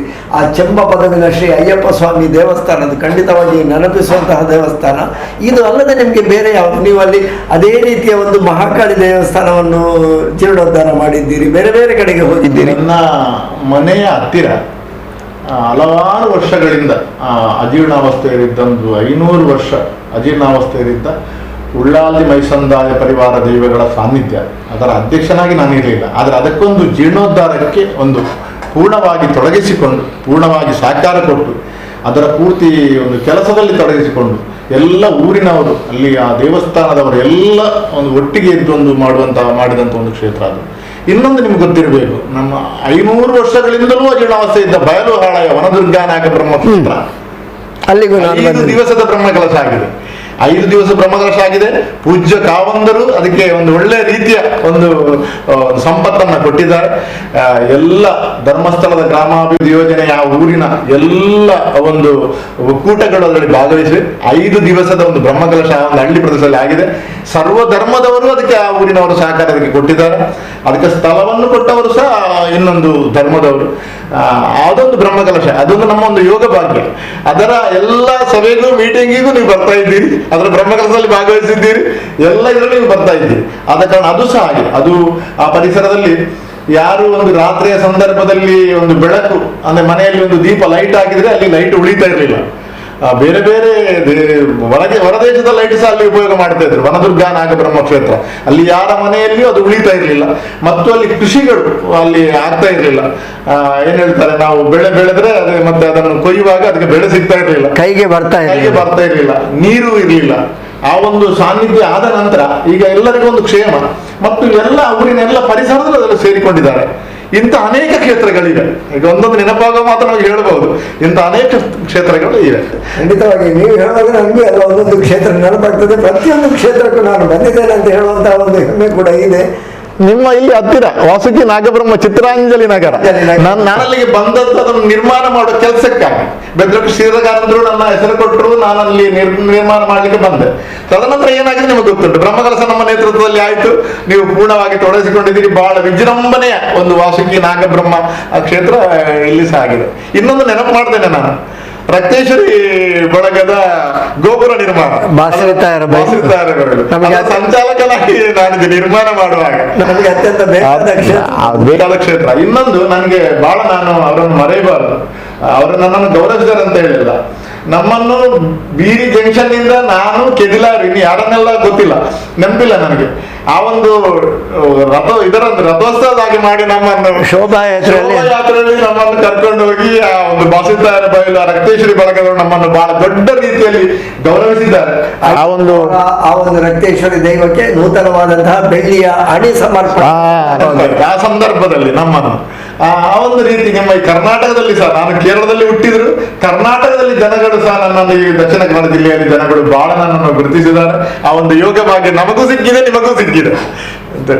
ಆತ್ಮೀಯ ವೀಕ್ಷಕ ಬಂಧುಗಳೇ, ಸಾಧಕರ ಪರಿಚಯದ ಸಂಭ್ರಮದ ಕಾರ್ಯಕ್ರಮದಲ್ಲಿ ನಮ್ಮೊಂದಿಗೆ ಶ್ರೀಯುತ ಕೃಷ್ಣ ಶಿವಕೃಪಾ ಕುಂಜತ್ತೂರು ಅವರೊಂದಿಗೆ ಮಾತನಾಡಿ ಹೋದ ಹಾಗೆ ಅದು ಕೇವಲ ಅವರ ನೆನಪುಗಳಲ್ಲ, ಆ ನೆನಪಿನೊಂದಿಗೆ ನನ್ನ ನೆನಪುಗಳು ತೊಳಕು ಹಾಕಿಕೊಂಡಿವೆ ಅಂತ ಹೇಳುವುದಕ್ಕೆ ಬಹಳ ಹೆಮ್ಮೆ ಮತ್ತು ಬಹಳ ಖುಷಿಯಾಗ್ತಾ ಇದೆ. ಈ ಒಂದು ಸಂದರ್ಭದಲ್ಲಿ ನಮ್ಮ ಒಂದು ಅವಲೋಕನವನ್ನು ಮಾಡಿದ ಹಾಗೂ ಆಯ್ತು ಅಂತ ಹೇಳಿಕೊಳ್ತಾ ಅವರ ಪ್ರತಿಯೊಂದು ಕ್ಷೇತ್ರದ ಹಿಂದೆ ನನ್ನ ನೆನಪು ಇದೆ, ನನ್ನನ್ನು ಜೊತೆ ಸೇರಿಸಿಕೊಂಡ ನೆನಪು ಈಗ ಬರ್ತಾ ಇದೆ. ಇಂತಹ ಕ್ಷೇತ್ರಗಳಲ್ಲಿ ಕೆಲಸ ಮಾಡ್ತಾ ಮಾಡ್ತಾ ಅವರೆಲ್ಲರ ಪ್ರೇರಣೆಯಂತೆ ಅವರೊಂದು ಧರ್ಮ ಜಾಗೃತಿ ಅಭಿಮಾನಿ ಬಳಗವನ್ನು ಸ್ಥಾಪಿಸಿದರು. ಅದರ ಸಂಚಾಲಕರಾಗಿ ಅಂದರೆ ಮಂಜೇಶ್ವರ ಮತ್ತು ಉಳ್ಳಾಲ ವಲಯದ ಸಂಚಾಲಕರಾಗಿ ಅವರು ಈ ಧರ್ಮ ಜಾಗೃತಿ ಅಭಿಮಾನಿ ಬಳಗದ ಮೂಲಕವಾಗಿ ಎಲ್ಲರನ್ನು ಒಟ್ಟು ಸೇರಿಸಿದರು. ಅದರಲ್ಲಿ ನಾನು ಒಬ್ಬನಾಗಿದ್ದೆ. 10 ಹಲವು ಮಂದಿ ಎಲ್ಲ ಕ್ಷೇತ್ರಗಳನ್ನು ಒಟ್ಟು ಸೇರಿಸಿದರು. ಇದೊಂದು ಕಲ್ಪನೆ ಹೇಗೆ ಬಂತು ಮತ್ತು ಹೇಗೆ ನಿಮಗೆ ಇದಕ್ಕೆ ನಿಮ್ಮ ಧಾರ್ಮಿಕ ಕ್ಷೇತ್ರಗಳಿಗೆ ನೆರವಾಯಿತು? ನಾನು ಇದೇ ಈ ಮಠಾಧಿಪತಿಗಳ ಸಂಪರ್ಕದಲ್ಲಿ ಇದ್ದವ. ಉದಾಹರಣೆಗೆ ನಾನು ಈಗ ಸತ್ಯ ಹೇಳಿದ್ರೆ, ನಾವು ಒಡಿಯೂರು ಮಠಕ್ಕೂ ನಾನು ಹೋಗ್ತಾ ಇದ್ದವ. ಒಡಿಯೂರು ಮಠದಲ್ಲಿ ಪರಮ ಪೂಜ್ಯ ಸ್ವಾಮೀಜಿಗಳ ಸಾನ್ನಿಧ್ಯದಲ್ಲಿ ಪ್ರಾರಂಭದ ಹಂತದಲ್ಲಿ ಭಜನೆ ಪ್ರಾರಂಭ ಮಾಡ್ತಾ ಇದ್ದವ. ಪರಮ ಪೂಜ್ಯ ಸ್ವಾಮೀಜಿಯವರ ಪ್ರಸಾದದಿಂದ ನನಗೆ ಇದ್ದಂಥ ಒಂದು ಸಣ್ಣ ಅನಾರೋಗ್ಯ ಪರಿಪೂರ್ಣವಾಗಿ ಹೋಗಿದೆ. ಪರಮ ಪೂಜ್ಯ ಒಡಿಯೂರು ಸ್ವಾಮಿಗಳು ಸಹ ನನ್ನ ಬಹಳ ಒಂದು ಪ್ರೀತಿಯ ಸ್ವಾಮಿಗಳು. ಹಾಗಂತಂದ್ರೆ ಎಲ್ಲ ಸ್ವಾಮಿಗಳು ನಮ್ಮ ಪ್ರೀತಿಯ ಸ್ವಾಮಿಗಳು. ಆಗ ನಮಗೆ ಪ್ರಾರಂಭದಲ್ಲಿದ್ದವರು ಕೊಲ್ಲೆಶ್ರೀಗಳು, ನಂತರ ಒಡಿಯೂರು, ನಂತರ ಮಾಡಿಲ ಕೊಂಡವರು ಸ್ವಾಮಿಗಳು, ಈ ಎಲ್ಲ ಸ್ವಾಮಿಗಳು, ಮಾಡಿಲ ಸ್ವಾಮಿಗಳು ಸಹ ಹೇಳ್ತಾ ಇದ್ರು, ಈ ಮನ್ಪುನಂಜನ ಕೆಲಸ ಅನನ್ಯವಾಗಿ ನಾವು ಅಂಚಾದ ಈರಡನ ಒಂಜಿ ಧರ್ಮ ಜಾಗೃತಿ ಮಲ್ಪನ ಅಂಚನ ಒಂಜಿ ವಿಚಾರ ಎರಡ ಉಂಡು ಅಂತ ಹೇಳ್ತಾ ಇದ್ರು.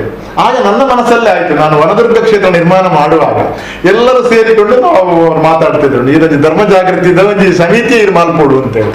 ಆಗ ಧರ್ಮ ಜಾಗೃತಿ ಅಭಿಮಾನಿ ಬಳಗವನ್ನ ಅಲ್ಲಿಂದಲೇ ನಾವು ಪ್ರಾರಂಭ ಮಾಡಿ, ನೀವು ಆ ವೇದಿಕೆಯಲ್ಲಿ ಇದ್ದೀರಿ, ನಾವು ಕಟೀಲ್ನ ಹಸ್ರಣ್ಣರು ಎಲ್ಲಾ ಸ್ವಾಮಿಗಳು ಇರುವಾಗ ನಾವು ಪದಗ್ರಹಣ ಮಾಡಿದ್ದು.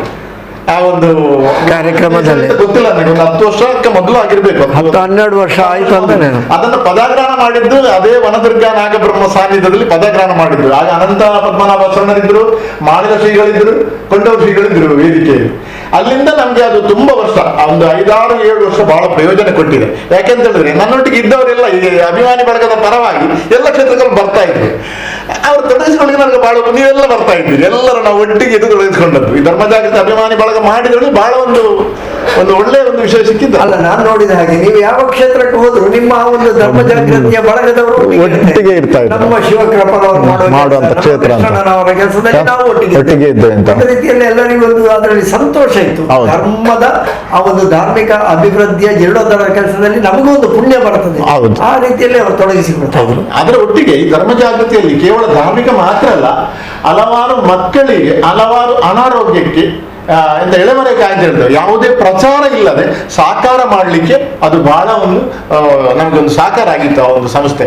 ಈಗ ಕೊರೋನಾ ಬಂದ ನಂತರ ಮಾತ್ರ ಸ್ವಲ್ಪ ತಟಸ್ಥ ಆಗಿದೆ, ಇನ್ನು ನೋಡಬೇಕು ಮುಂದೆ ಹೇಗೆ ಅಂತೇಳಿ. ಈಗ ಧರ್ಮ ಜಾಗೃತಿ ಅಭಿಮಾನಿ ಬಳಗದ ಜೊತೆಗೆ ನಿಮಗೆ 10 ಹಲವು ಬಿರುದುಗಳನ್ನು ಕೊಟ್ಟಿದ್ದಾರೆ. ಉದಾಹರಣೆಗೆ ಹೇಳಿದ್ರೆ ಸರ್ವಧರ್ಮ ಹಿತರಕ್ಷತೆ ಎನ್ನುವಂತಹ ಬಿರುದು ಕೂಡ ನಿಮಗೆ ಸಿಕ್ಕಿದೆ. ಬೇರೆ ಬೇರೆ ಕ್ಷೇತ್ರಗಳಲ್ಲಿ ಬೇರೆ ಬೇರೆ ಬಿರುದುಗಳು, ಕೊಲ್ಲಿಯ ಶ್ರೀಗಳು ಕೊಟ್ಟ ಹಾಗೆ ಸೇವಾರತ್ನ, ಧರ್ಮಶ್ರೀ ಬಿರುದು, ಇಂತಹ 10 ಹಲವು ಬಿರುದುಗಳು ಸನ್ಮಾನಗಳಾಗಿವೆ. ಯಾವುದೆಲ್ಲ ನಿಮಗೆ ಅತ್ಯಂತ ನೆನಪಿರುವಂತಹದ್ದು? ಪರಮ ಪೂಜ್ಯ ಸ್ವಾಮೀಜಿಗಳು ಅವರೊಂದು ಕೊಟ್ಟಂತ ಬಿರುದು ಅದೇ ಧರ್ಮರತ್ನ. ನಾನು ಎಲ್ಲಿ ಅದನ್ನು ಉಪಯೋಗ ಮಾಡಲಿಲ್ಲ ಇದುವರೆಗೆ, ಯಾವುದೋ ಒಂದು ಪತ್ರಿಕೆಯಲ್ಲಿ ಆಗಲಿ ಒಂದು ಇದರಲ್ಲಿ ನಾನು ಉಪಯೋಗ ಮಾಡಲಿಲ್ಲ. ಈ ಸಂದರ್ಭದಲ್ಲಿ ನಾನು ಅದನ್ನು ಹೇಳ್ತೇನೆ. ಅವರು ಸೇವಾರತ್ನ ಅಂತ ಕೊಟ್ಟರು. ಆಗ ಕೊಟ್ಟಾಗ ನಾನು ಕೇಳಿದೆ, ನನ್ನನ್ನು ಯಾಕೆ ಈಗ ಸೇವಾರತ್ನ ಅಂತ ನಾನು ಏನು ಮಾಡಿದ್ದೇನೆ? ಆಗ ಅವರು ಹೇಳಿದ ಮಾತು, ಇನ್ನೂ ನಿಮ್ಮಿಂದ ಬೆಳವಣಿಗೆ, ಈ ಸೇವಾರತ್ನ ಎಂಬ ಬಿರುದಿಗೆ ಇನ್ನೂ ಬೆಳವಣಿಗೆ ಆಗ್ಲಿಕ್ಕೆ ಉಂಟು ಅಂತೇಳಿ. ನಾನು ಇನ್ನೊಮ್ಮೆ ಹೇಳ್ತೇನೆ, ನನಗೊಬ್ಬನಿಗಲ್ಲ, ಎಷ್ಟೋ ಜನರನ್ನ ಸೇವಾರತ್ನ ಎಂಬ ಕೊಟ್ಟು ಸೇವೆಗೆ ಅವರು ಪ್ರೇರೇಪಿಸಿದ್ದಾರೆ. ಅವರು ಯಾರಿಗೆಲ್ಲ ಬಿರುದು ಕೂಡ ಅವರೆಲ್ಲ ಬೆಳವಣಿಗೆ ಆಗಿದ್ದಾರೆ. ಅದರ ಒಟ್ಟಿಗೆ ಅವರು 2-3 ಅವರ ಕೇರಳದಲ್ಲಿ ಅವ್ರದ್ದು ಯಾವುದೊಂದು ಕಾರ್ಯಕ್ರಮ, ಅವರ ಧಾರವಾಡ ಆಗಿರ್ಬೇಕು, ಅಲ್ಲಿ ಸಹ ಹೋಗಿ ನಮ್ಮನ್ನು ಗೌರವಿಸಿದ್ರು. ಆ ಸಂದರ್ಭದಲ್ಲಿ ನೀವು ಇದ್ದೀರಿ ಅಂತೇಳಿ ನನಗೆ ನೆನಪು. ಅದೇ ರೀತಿ ಮಹಾರಾಷ್ಟ್ರದಲ್ಲಿ ನಾನೀಗ ಹೇಳಿದೆ. ತದನಂತರ ಅದಕ್ಕೊಂದು ಪ್ರೇರಣೆ ಅಂತೇಳಿ ಇದು. ತದನಂತರ ಎಲ್ಲ ಒಂದು ಕ್ಷೇತ್ರದಲ್ಲಿ ಜೀರ್ಣೋದ್ಧಾರ ಬ್ರಹ್ಮಕಲಶ ಆದಾಗ ಅವರ ಒಂದು ಸಂತಸವನ್ನ, ಅವರೊಂದು ನೀವು ಯಾವಾಗ ಹೇಳಿದಾಗ ಒಂದು ಸಂತಸವನ್ನು ವ್ಯಕ್ತಪಡಿಸ್ತಾರೆ. ಏನಾದ್ರೂ ಒಂದು ನಮಗೊಂದು ಗೌರವಿಸುವುದು, ಅದರ ಒಟ್ಟಿಗೆ ನಮಗೊಂದು ಉಪಾಧಿಯನ್ನು ಕೊಡುವುದು, ಅದು ನಮ್ಮನ್ನೊಂದು ಅವರ ಮನಸ್ಸಿನಲ್ಲಿ ಒಂದು ಸಂತಸವನ್ನು ವ್ಯಕ್ತಪಡಿಸುವುದು, ಈ ರೀತಿಯಾಗಿ ಕೊಟ್ಟಿದ್ದಾರೆ. ಸಂತಸ ಅಂತ ಹೇಳಿದ್ರೆ ಪರಮ ಪೂಜ್ಯ ಸ್ವಾಮೀಜಿಯವರು ಗೌರವಿಸಿದಂತಹ ಒಂದು ನೆನಪು, ಅದು ಜೀವಮಾನದಲ್ಲಿ ಶಾಶ್ವತ, ಅದು ನಮ್ಮ ಅಂತರ್ಯದಲ್ಲಿ ನಾವು ನೆನಪಿಡುವಂಥದ್ದು, ಅವರೇ ನಮ್ಮನ್ನೊಂದು ಬೆಳವಣಿಗೆಗೆ ಕಾರಣ ಆದ್ದು. ಇನ್ನೊಂದು ನಾನು ಹೇಳಿದೆ ಸರ್ವಧರ್ಮ ಹಿತರಕ್ಷಕ ಅಂತೇಳಿ. ಅದು ನಮಗೆ ಕಾಣಲಿಕ್ಕೆ ಒಂದು ಸಾಧಾರಣ ಆದರೂ ನಮ್ಮಲ್ಲಿರುವಂಥ ಒಂದು ಏನು ನಮ್ಮಲ್ಲಿರೋ ಒಳ್ಳೆ ಗುಣಗಳನ್ನು ಆ ಒಂದು ಪರಿಸರದವರು ಅದನ್ನು ಒಂದು ಅವರು ಗುರುತಿಸಿ ನಮ್ಮ ಒಂದು ಗುಣಗಳ ಗುರುತಿಸಿ ಅವರು ಕೊಟ್ಟಂಥ ಒಂದು ಉಪಾಧಿ, ಆ ಒಂದು ಭಜನಾ ಮಂದಿರದವರು ಕೊಟ್ಟಂಥ ಒಂದು ಉಪಾಧಿ ಸರ್ವಧರ್ಮ ಹಿತರಕ್ಷಕ ಅಂತೇಳಿ. ಯಾಕೆಂತ ಹೇಳಿದ್ರೆ ಆ ಪರಿಸರದಲ್ಲಿ ಆ ಮಂದಿರ ನಿರ್ಮಾಣ ಮಾಡುವಾಗ ಎಲ್ಲ ಧರ್ಮದವರು ಸೇರಿದ್ದಾರೆ, ಆ ಎಲ್ಲ ಧರ್ಮದವರು ಅದಕ್ಕೆ ಸಹಕಾರ ಕೊಟ್ಟಿದ್ದಾರೆ. ಅದಕ್ಕೆ ಬೇಕಾದಂಥ ಒಂದು ಸ್ಥಳಾವಕಾಶವನ್ನು ಸಹ ಹಿಂದೂ ಸಮಾಜ ಅಲ್ಲ, ನಮಗೆ ಇನ್ನೊಂದು ಸಮಾಜದವರು ಕೊಟ್ಟರು. ಆದ ಕಾರಣ ಆ ಒಂದು ಬಿರುದನ್ನು ಕೊಟ್ಟಿದ್ದಾರೆ. ಅದೆಲ್ಲ ನೆನಪಿಡುವಂತ ಬಿರುದುಗಳು. ಇನ್ನು ಧರ್ಮಶ್ರೀ, ಧರ್ಮವೀರ, ಧರ್ಮರತ್ನ, ಬೇರೆ ಬೇರೆ ಬಿರುದುಗಳು ಸಿಕ್ಕಿದೆ ಬೇರೆ ಬೇರೆ ಕ್ಷೇತ್ರದಲ್ಲಿ. ಅದು ಅವರೊಂದು ಪ್ರೀತಿಯನ್ನ ಅವರು ಕೊಡುವುದು ಅಷ್ಟೇ. ಅದೊಂದು ಬಹಳ ಸಂತಸದ ವಿಷಯ. ಖಂಡಿತವಾಗಿ ನಾವು ಮಾಡಿದಂತಹ ಕೆಲಸದ ಸಂತೃಪ್ತಿ ಯಾವಾಗ ಸಿಗುವುದು ಅಂತ ಹೇಳಿದ್ರೆ ಅವರು ನಮ್ಮನ್ನು ಗುರುತಿಸಿದಾಗ, ಆ ರೀತಿಯಲ್ಲಿ ಗೌರವಿಸಿದಾಗ ಅದೊಂದು ಸಂತೃಪ್ತ ಭಾವ, ಕೆಲಸಕ್ಕೆ ಇನ್ನಷ್ಟು ಹೆಚ್ಚು ಕೆಲಸ ಮಾಡಲಿಕ್ಕೆ ಖಂಡಿತವಾಗಿ ಉತ್ಸಾಹ ಸಿಗುತ್ತದೆ. ಖಂಡಿತವಾಗಿ ಕೊರೋನಾ ಬರುವವರೆಗೆ ನೀವು ನಿರಂತರ ಒಂದು ರೀತಿಯಲ್ಲಿ ವಾರಕ್ಕೆ ಒಂದೊಂದು ಕಡೆಯಲ್ಲಿ ಒಂದೊಂದು ಸಾಧ್ಯತೆ ಮೀಟಿಂಗ್, ಸಮಾಲೋಚನಾ ಸಭೆಗಳು ಆಗ್ತಾ ಇತ್ತು. ಒಂದು ವರ್ಷಕ್ಕೆ ಒಂದು ವರ್ಷದಲ್ಲಿ 3 ಬ್ರಹ್ಮಕಲಶ ಆದ ವರ್ಷ ಇದೆ. 3 ಬ್ರಹ್ಮಕಲಶ ಒಂದು ವರ್ಷದಲ್ಲಿ ಆದಂತಹ ವರ್ಷ ಇದೆ. ಅಂದರೆ ಕೊರೋನಾ ಬಂದಾಗ ಎಲ್ಲವೂ ತಟಸ್ಥವಾಯಿತು. ಅದು ಜಗತ್ತನ್ನೇ ತಟಸ್ಥ ಮಾಡಿದಂತಹ ಒಂದು ಸಂದರ್ಭ. ಕೇವಲ ನಾವು ಮಾತ್ರ ತಟಸ್ಥ ಆದದಲ್ಲ, ಇಡೀ ನಮ್ಮ ಭಾರತವಾಗಲಿ ಹೆಚ್ಚಿನ ಕಡೆ ದೇಶಗಳು ಎಲ್ಲವೂ ತಟಸ್ಥವಾದಂತಹ ಸಂದರ್ಭ. ಅಲ್ಲಿ ಏರುಪೇರು ಸಹಜವೇ. ಆ ಏರುಪೇರಿನಿಂದ ನಾವೀಗ ಮೇಲೆ ಬರ್ತಾ ಇದ್ದೇವೆ. ಎಲ್ಲರಿಗೂ ಜೀವನ ಉತ್ಸಾಹ ಎನ್ನುವುದು ಖಂಡಿತವಾಗಿಯೂ ಬೇಕು. ಇದೀಗ ಬ್ರಹ್ಮಶ್ರೀ ನಾರಾಯಣ ಗುರು ಯುವ ವೇದಿಕೆ ಕಾಸರಗೋಡು ಇದರ ಒಂದು ನೇತೃತ್ವವನ್ನು ವಹಿಸಿ ಸಂಭ್ರಮ, ಅದರ 10 ಹಲವು ಕಾರ್ಯಕ್ರಮಗಳನ್ನು ಮಾಡಿದವರು ನೀವು. ಅದರ ನೆನಪು ಹೇಗೆ? ಬ್ರಹ್ಮಶ್ರೀ ನಾರಾಯಣ ಗುರು ಯುವ ವೇದಿಕೆ ಕಾಸರಗೋಡು ಜಿಲ್ಲಾ ಸಮಿತಿ ಅಂತೇಳಿ ನಿರ್ಮಾಣ ಮಾಡಿದ್ದು. ಅದರ ಹೆಸರನ್ನು ನೀವು ನೆನಪಿಡಬೇಕು, ಬ್ರಹ್ಮಶ್ರೀ ನಾರಾಯಣ ಗುರು ಯುವ ವೇದಿಕೆ. ಯಾವುದೇ ಸಮುದಾಯಕ್ಕೆ ಸಂಬಂಧಪಟ್ಟದ್ದಲ್ಲ. ನಾರಾಯಣ ಗುರುಗಳು ಯಾವುದೇ ಒಂದು ಸಮುದಾಯಕ್ಕೆ ಸಂಬಂಧಪಟ್ಟವರಲ್ಲ. ಅವರು ಸೀಮಿತ ಒಂದು ಸಮುದಾಯಕ್ಕೆ ಸೀಮಿತ ಅಲ್ಲ. ಅವರು ವಿಶ್ವಮಾನವ ಗುರು ಅಂತ ಅವರನ್ನು ಹೇಳುವುದು. ಅವರ ಸಂದೇಶವಾಗಿ ಒಂದು ಜಾತಿ, ಒಂದೇ ಮತ, ಒಂದು ಧರ್ಮ ಅಂತೇಳಿ. ಆದ ಕಾರಣ ಆ ಒಂದು ಸಮಿತಿ ಜಿಲ್ಲಾ ಸಮಿತಿಯಾಗಿ ನಿರ್ಮಾಣ ಆಗಿದೆ. ಈಗ ಸಾಧಾರಣ ಒಂದು 13-14 ವರ್ಷ ಆಯಿತು. ಕೊರೋನಾ ಬರೋದಕ್ಕೆ ಮೊದಲವರೆಗೂ ನಿರಂತರವಾಗಿ ಅದರಲ್ಲಿ ಕಾರ್ಯಚಟುವಟಿಕೆ ಆಗ್ತಾ ಇತ್ತು. ನೀವು ಪ್ರತಿ ವರ್ಷ ಅದರಲ್ಲಿ ಭಾಗವಹಿಸ್ತಾ ಇದ್ದೀರಿ. ನಿಮ್ಮನ್ನು ಆ ಸಮಿತಿಯಲ್ಲಿ ಗೌರವಿಸಿದ್ದೇವೆ. ಒಬ್ಬರು ಕಂಬಳದ ಒಂದು ಬೆಳೆಸಿ ಉಳಿಸಿದವರು PR ಶೆಟ್ರು, ಅವರನ್ನು ನಾವು ಗೌರವಿಸಿದ್ದೇವೆ. ಕೃಷಿಕರನ್ನು ಗೌರವಿಸಿದ್ದೇವೆ. ಜಾತಿ ಮತ ಭೇದ ಇಲ್ಲದೆ ಎಲ್ಲರನ್ನು ವ್ಯಕ್ತಿತ್ವವನ್ನು ಗೌರವಿಸುವಂತ ಒಂದು ವೇದಿಕೆ ಅದಾಗಿತ್ತು. ಅದು ಮಾತ್ರ ಅಲ್ಲ, ಹಲವಾರು ಮಕ್ಕಳಿಗೆ ವಿದ್ಯೆಗೆ ನಾರಾಯಣ ಗುರುಗಳ ಸಂದೇಶದಂತೆ ವಿದ್ಯೆಗೆ ಒಂದು ದೊಡ್ಡ ಆದ್ಯತೆಯನ್ನು ಕೊಡುವಂತಹ ಒಂದು ಸಮಿತಿ ಆಗಿ ಅದು ಚಟುವಟಿಕೆಯನ್ನು ಮಾಡ್ತಾ ಇರುವಂತಹ ಒಂದು ಸಮಿತಿ. ಮಾತ್ರ ಅಲ್ಲ, ಹಲವಾರು ಹೆಣ್ಣು ಮಕ್ಕಳಿಗೆ ತಾವು ಮದುವೆ ಆಗುವ ಸಂದರ್ಭದಲ್ಲಿ ಸಹಕಾರ ನೀಡುವಂತಹ ಒಂದು ಸಂಸ್ಥೆಯಾಗಿ ಅದು ಬೆಳೆದಿದೆ. ಅದರಲ್ಲಿ ಇದ್ದವ ಎಲ್ಲ ಸದಸ್ಯರು ಮತ್ತು ಎಲ್ಲ ಪದಾಧಿಕಾರರ ಪ್ರೋತ್ಸಾಹದಿಂದ, ಸಮುದಾಯ ಮಾತ್ರ ಅಲ್ಲ ಎಲ್ಲರೊಂದು ಪ್ರೋತ್ಸಾಹದಿಂದ ಅದೊಂದು ನಡೆದು ಬರಲಿಕ್ಕೆ ಸಾಧ್ಯ ಆಯಿತು. ದಸಮ ಸಂಭ್ರಮ ಕೊರೋನಾ ಬರುವುದಕ್ಕೆ ಮೊದಲ ವರ್ಷ ದಸಮ ಸಂಭ್ರಮ ನಡೆದದ್ದು. ಅದು ಬಹಳ ಅದ್ದೂರಿಯಾಗಿ ಆಗಿದೆ. ನೀವಿದ್ದೀರಿ, ಅದರಲ್ಲಿ ಭಾಗವಹಿಸಿದ್ದೀರಿ. ಒಳ್ಳೆ ರೀತಿ ಅದರಲ್ಲಿ ಒಂದು ದೇಯಿ ಎಂಬ ಒಂದು ಸ್ಮರಣ ಸಂಚಿಕೆ ಬಿಡುಗಡೆ ಮಾಡಲಿಕ್ಕೆ ಒಂದು ನಮಗೆ ಸಾಧ್ಯತೆ ಆಗಿದೆ. ತದನಂತರ ಕೂಡಲೇ ಈ ಕೊರೋನಾ ಎಂಬ ಒಂದು ಮಹಾಮಾರಿ ಬಂದ ನಂತರ ತಟಸ್ಥ ಆಗಿದೆ. ಬ್ರಹ್ಮಶ್ರೀ ನಾರಾಯಣ ಗುರು ವೇದಿಕೆ ವಿದ್ಯಾ ಕ್ಷೇತ್ರದಲ್ಲಿ, ಸಾಮಾಜಿಕ ಕ್ಷೇತ್ರದಲ್ಲಿ ಮತ್ತು ಕಷ್ಟದಲ್ಲಿ ಇರುವವರಿಗೆ ಮತ್ತು ಸೋನದ ಪರ್ವ ಎಂಬ ಒಂದು ಕಾರ್ಯಕ್ರಮವನ್ನು ನಡೆಸಲಿಕ್ಕೆ ನಮಗೆ ಸಾಧ್ಯತೆ ಆಗಿದೆ. ಮತ್ತು ಒಳ್ಳೆ SLCಯಲ್ಲಿ ಒಳ್ಳೆ ಮಾರ್ಕ್ ತೆಗೆದಂತ ವರ್ಷದಲ್ಲಿ ಒಂದು ಮಗುವಿಗೆ ಗುರುಶ್ರೀ ಎಂಬ ಬಂಗಾರದ ಪದಕವನ್ನ ನಾವು ಕೊಡ್ತಾ ಇದ್ದೇವೆ. 5 ಬೆಳ್ಳಿ ಪದಕವನ್ನ ಮಕ್ಕಳಿಗೆ, ಒಳ್ಳೆ ಸಾಧನೆ ಮಾಡಿದ ವಿದ್ಯೆಯಲ್ಲಿ ಸಾಧನೆ ಮಾಡಿದ ಮಕ್ಕಳಿಗೆ ಕೊಡ್ತಾ ಬಂದಿದ್ದೇವೆ. ಅದೇ ಬ್ರಹ್ಮಶ್ರೀ ನಾರಾಯಣ ಗುರು ವೇದಿಕೆ ಜಿಲ್ಲಾ ಸಮಿತಿ ನಿರಂತರವಾಗಿ ಕೆಲಸ ಮಾಡ್ತಾ ಇದ್ದಂತ ಒಂದು ಸಮಿತಿ ಈಗ ಕೊರೋನಾ ಕಾಲದಿಂದ ತಟಸ್ಥ ಆಗಿದೆ. ಇನ್ನು ಅದನ್ನು ಮುಂದುವರಿಸಬೇಕು ಈ ವರ್ಷ ಅಂತೇಳಿ ನಾವು ಈಗಾಗಲೇ ಒಂದು ಮೀಟಿಂಗ್ ಕರೆದಿದ್ದೇವೆ. ಅದನ್ನು ಮುಂದುವರಿಸುವಂತ ಒಂದು ಯೋಜನೆ ಇದೆ. ನಾವು ಅದೇ ವಿಷಯಕ್ಕೆ ನಾನು ಬರ್ತಾ ಇದ್ದೇನೆ. ಮಾತನಾಡಲಿಕ್ಕೆ ಹೋದರೆ ಒಂದೊಂದು ಕ್ಷೇತ್ರ ಒಂದೊಂದು ಕತೆ ಅಂತ ಹೇಳಿಕೊಡುತ್ತಾ, ಒಂದೊಂದು ಕಾರ್ಯಕ್ರಮ ಒಂದೊಂದು ನೆನಪು ಅಂತ ಹೇಳಿಕೊಡುತ್ತಾ, ವರ್ಷಕ್ಕೆ ನೀವು ಮಾಡಿದ ಮೀಟಿಂಗ್ಗಳು ಎಷ್ಟಿರ್ಬೋದು. ಒಂದೊಂದು ಜೀರ್ಣೋದ್ಧಾರ ಆಗುವಾಗ, ಒಂದೊಂದು ಬ್ರಹ್ಮಕಲಶೋತ್ಸವ ಆಗುವಾಗ ಅಲ್ಲಿ ವಾರ ಮಾಡಿದಂತಹ ಮೀಟಿಂಗ್ಗಳನ್ನೆಲ್ಲ ಲೆಕ್ಕ ಹಾಕಿದರೆ ಅದೆಷ್ಟು 1000 ಮೀಟಿಂಗ್ಗಳು ಆಗಿರ್ಬೋದು, ಅದೆಷ್ಟು ಕಡೆಗಳಲ್ಲಿ ನೀವು ಸಮಾಲೋಚನೆ ಮಾಡಿರ್ಬೋದು. ಅದೆಲ್ಲವೂ ಲೆಕ್ಕಕ್ಕೆ ನಮಗೆ ಖಂಡಿತವಾಗಿ ಸಿಗದಂತಹದ್ದು. ಆದರೆ ಜೀವನದ ಸಂತೃಪ್ತಿಯನ್ನು ತಂದುಕೊಟ್ಟಂತಹ ಸಾಧನಾ ಸಂಭ್ರಮದ ಕ್ಷಣಗಳು ಅಂತ ಹೇಳಿಕೊಡುತ್ತಾ ಕೊರೋನಾದಿಂದಾಗಿ ತಟಸ್ಥವಾದಂತಹ ಮನಸ್ಸನ್ನು ಮತ್ತೆ ಚೇತರಿಸಲಿಕ್ಕೆ ಇಂತಹ ನೆನಪುಗಳು ಅಗತ್ಯ ಅಂತ ಹೇಳಿಕೊಳ್ತಾ, ಇದೀಗ ಒಂದು ಕೊನೆಯದಾಗಿ ನಿಮ್ಮ ಮುಂದಕ್ಕೆ ಇದೀಗ 10 ಹಲವು ಧಾರ್ಮಿಕ ಕ್ಷೇತ್ರಗಳಲ್ಲಿ ತೊಡಗಿಸಿಕೊಂಡವರು ನಿಮ್ಮನ್ನು ಜನ ಈಗಲೂ ಗುರುತಿಸ್ತಾ ಇದ್ದಾರೆ, ಕರೀತಾ ಇದ್ದಾರೆ. ನಿಮ್ಮ ಮುಂದಿನ ಯೋಜನೆಗಳು ಏನು? ಮುಂದಿನ ಯೋಜನೆಗಳಂತ ಹೇಳಿದ್ರೆ, ಮೊದಲು ದೇವರು ಬೇಕಾದಷ್ಟು ಉದ್ಯೋಗದಲ್ಲಿ ನಮಗೆ ವ್ಯವಸ್ಥೆ ಇತ್ತು, ವ್ಯವಹಾರಗಳಿತ್ತು, ದೇವರು ನಡೆಸಿಕೊಡ್ತಾ ಇದ್ರು. ಈಗಿನ ಕಾಲಸ್ಥಿತಿಯಲ್ಲಿ ನಮಗಂತಲ್ಲ, ಯಾರಿಗೂ ಒಂದು ಪೂರ್ಣವಾದ ವ್ಯವಸ್ಥೆ ಇಲ್ಲ.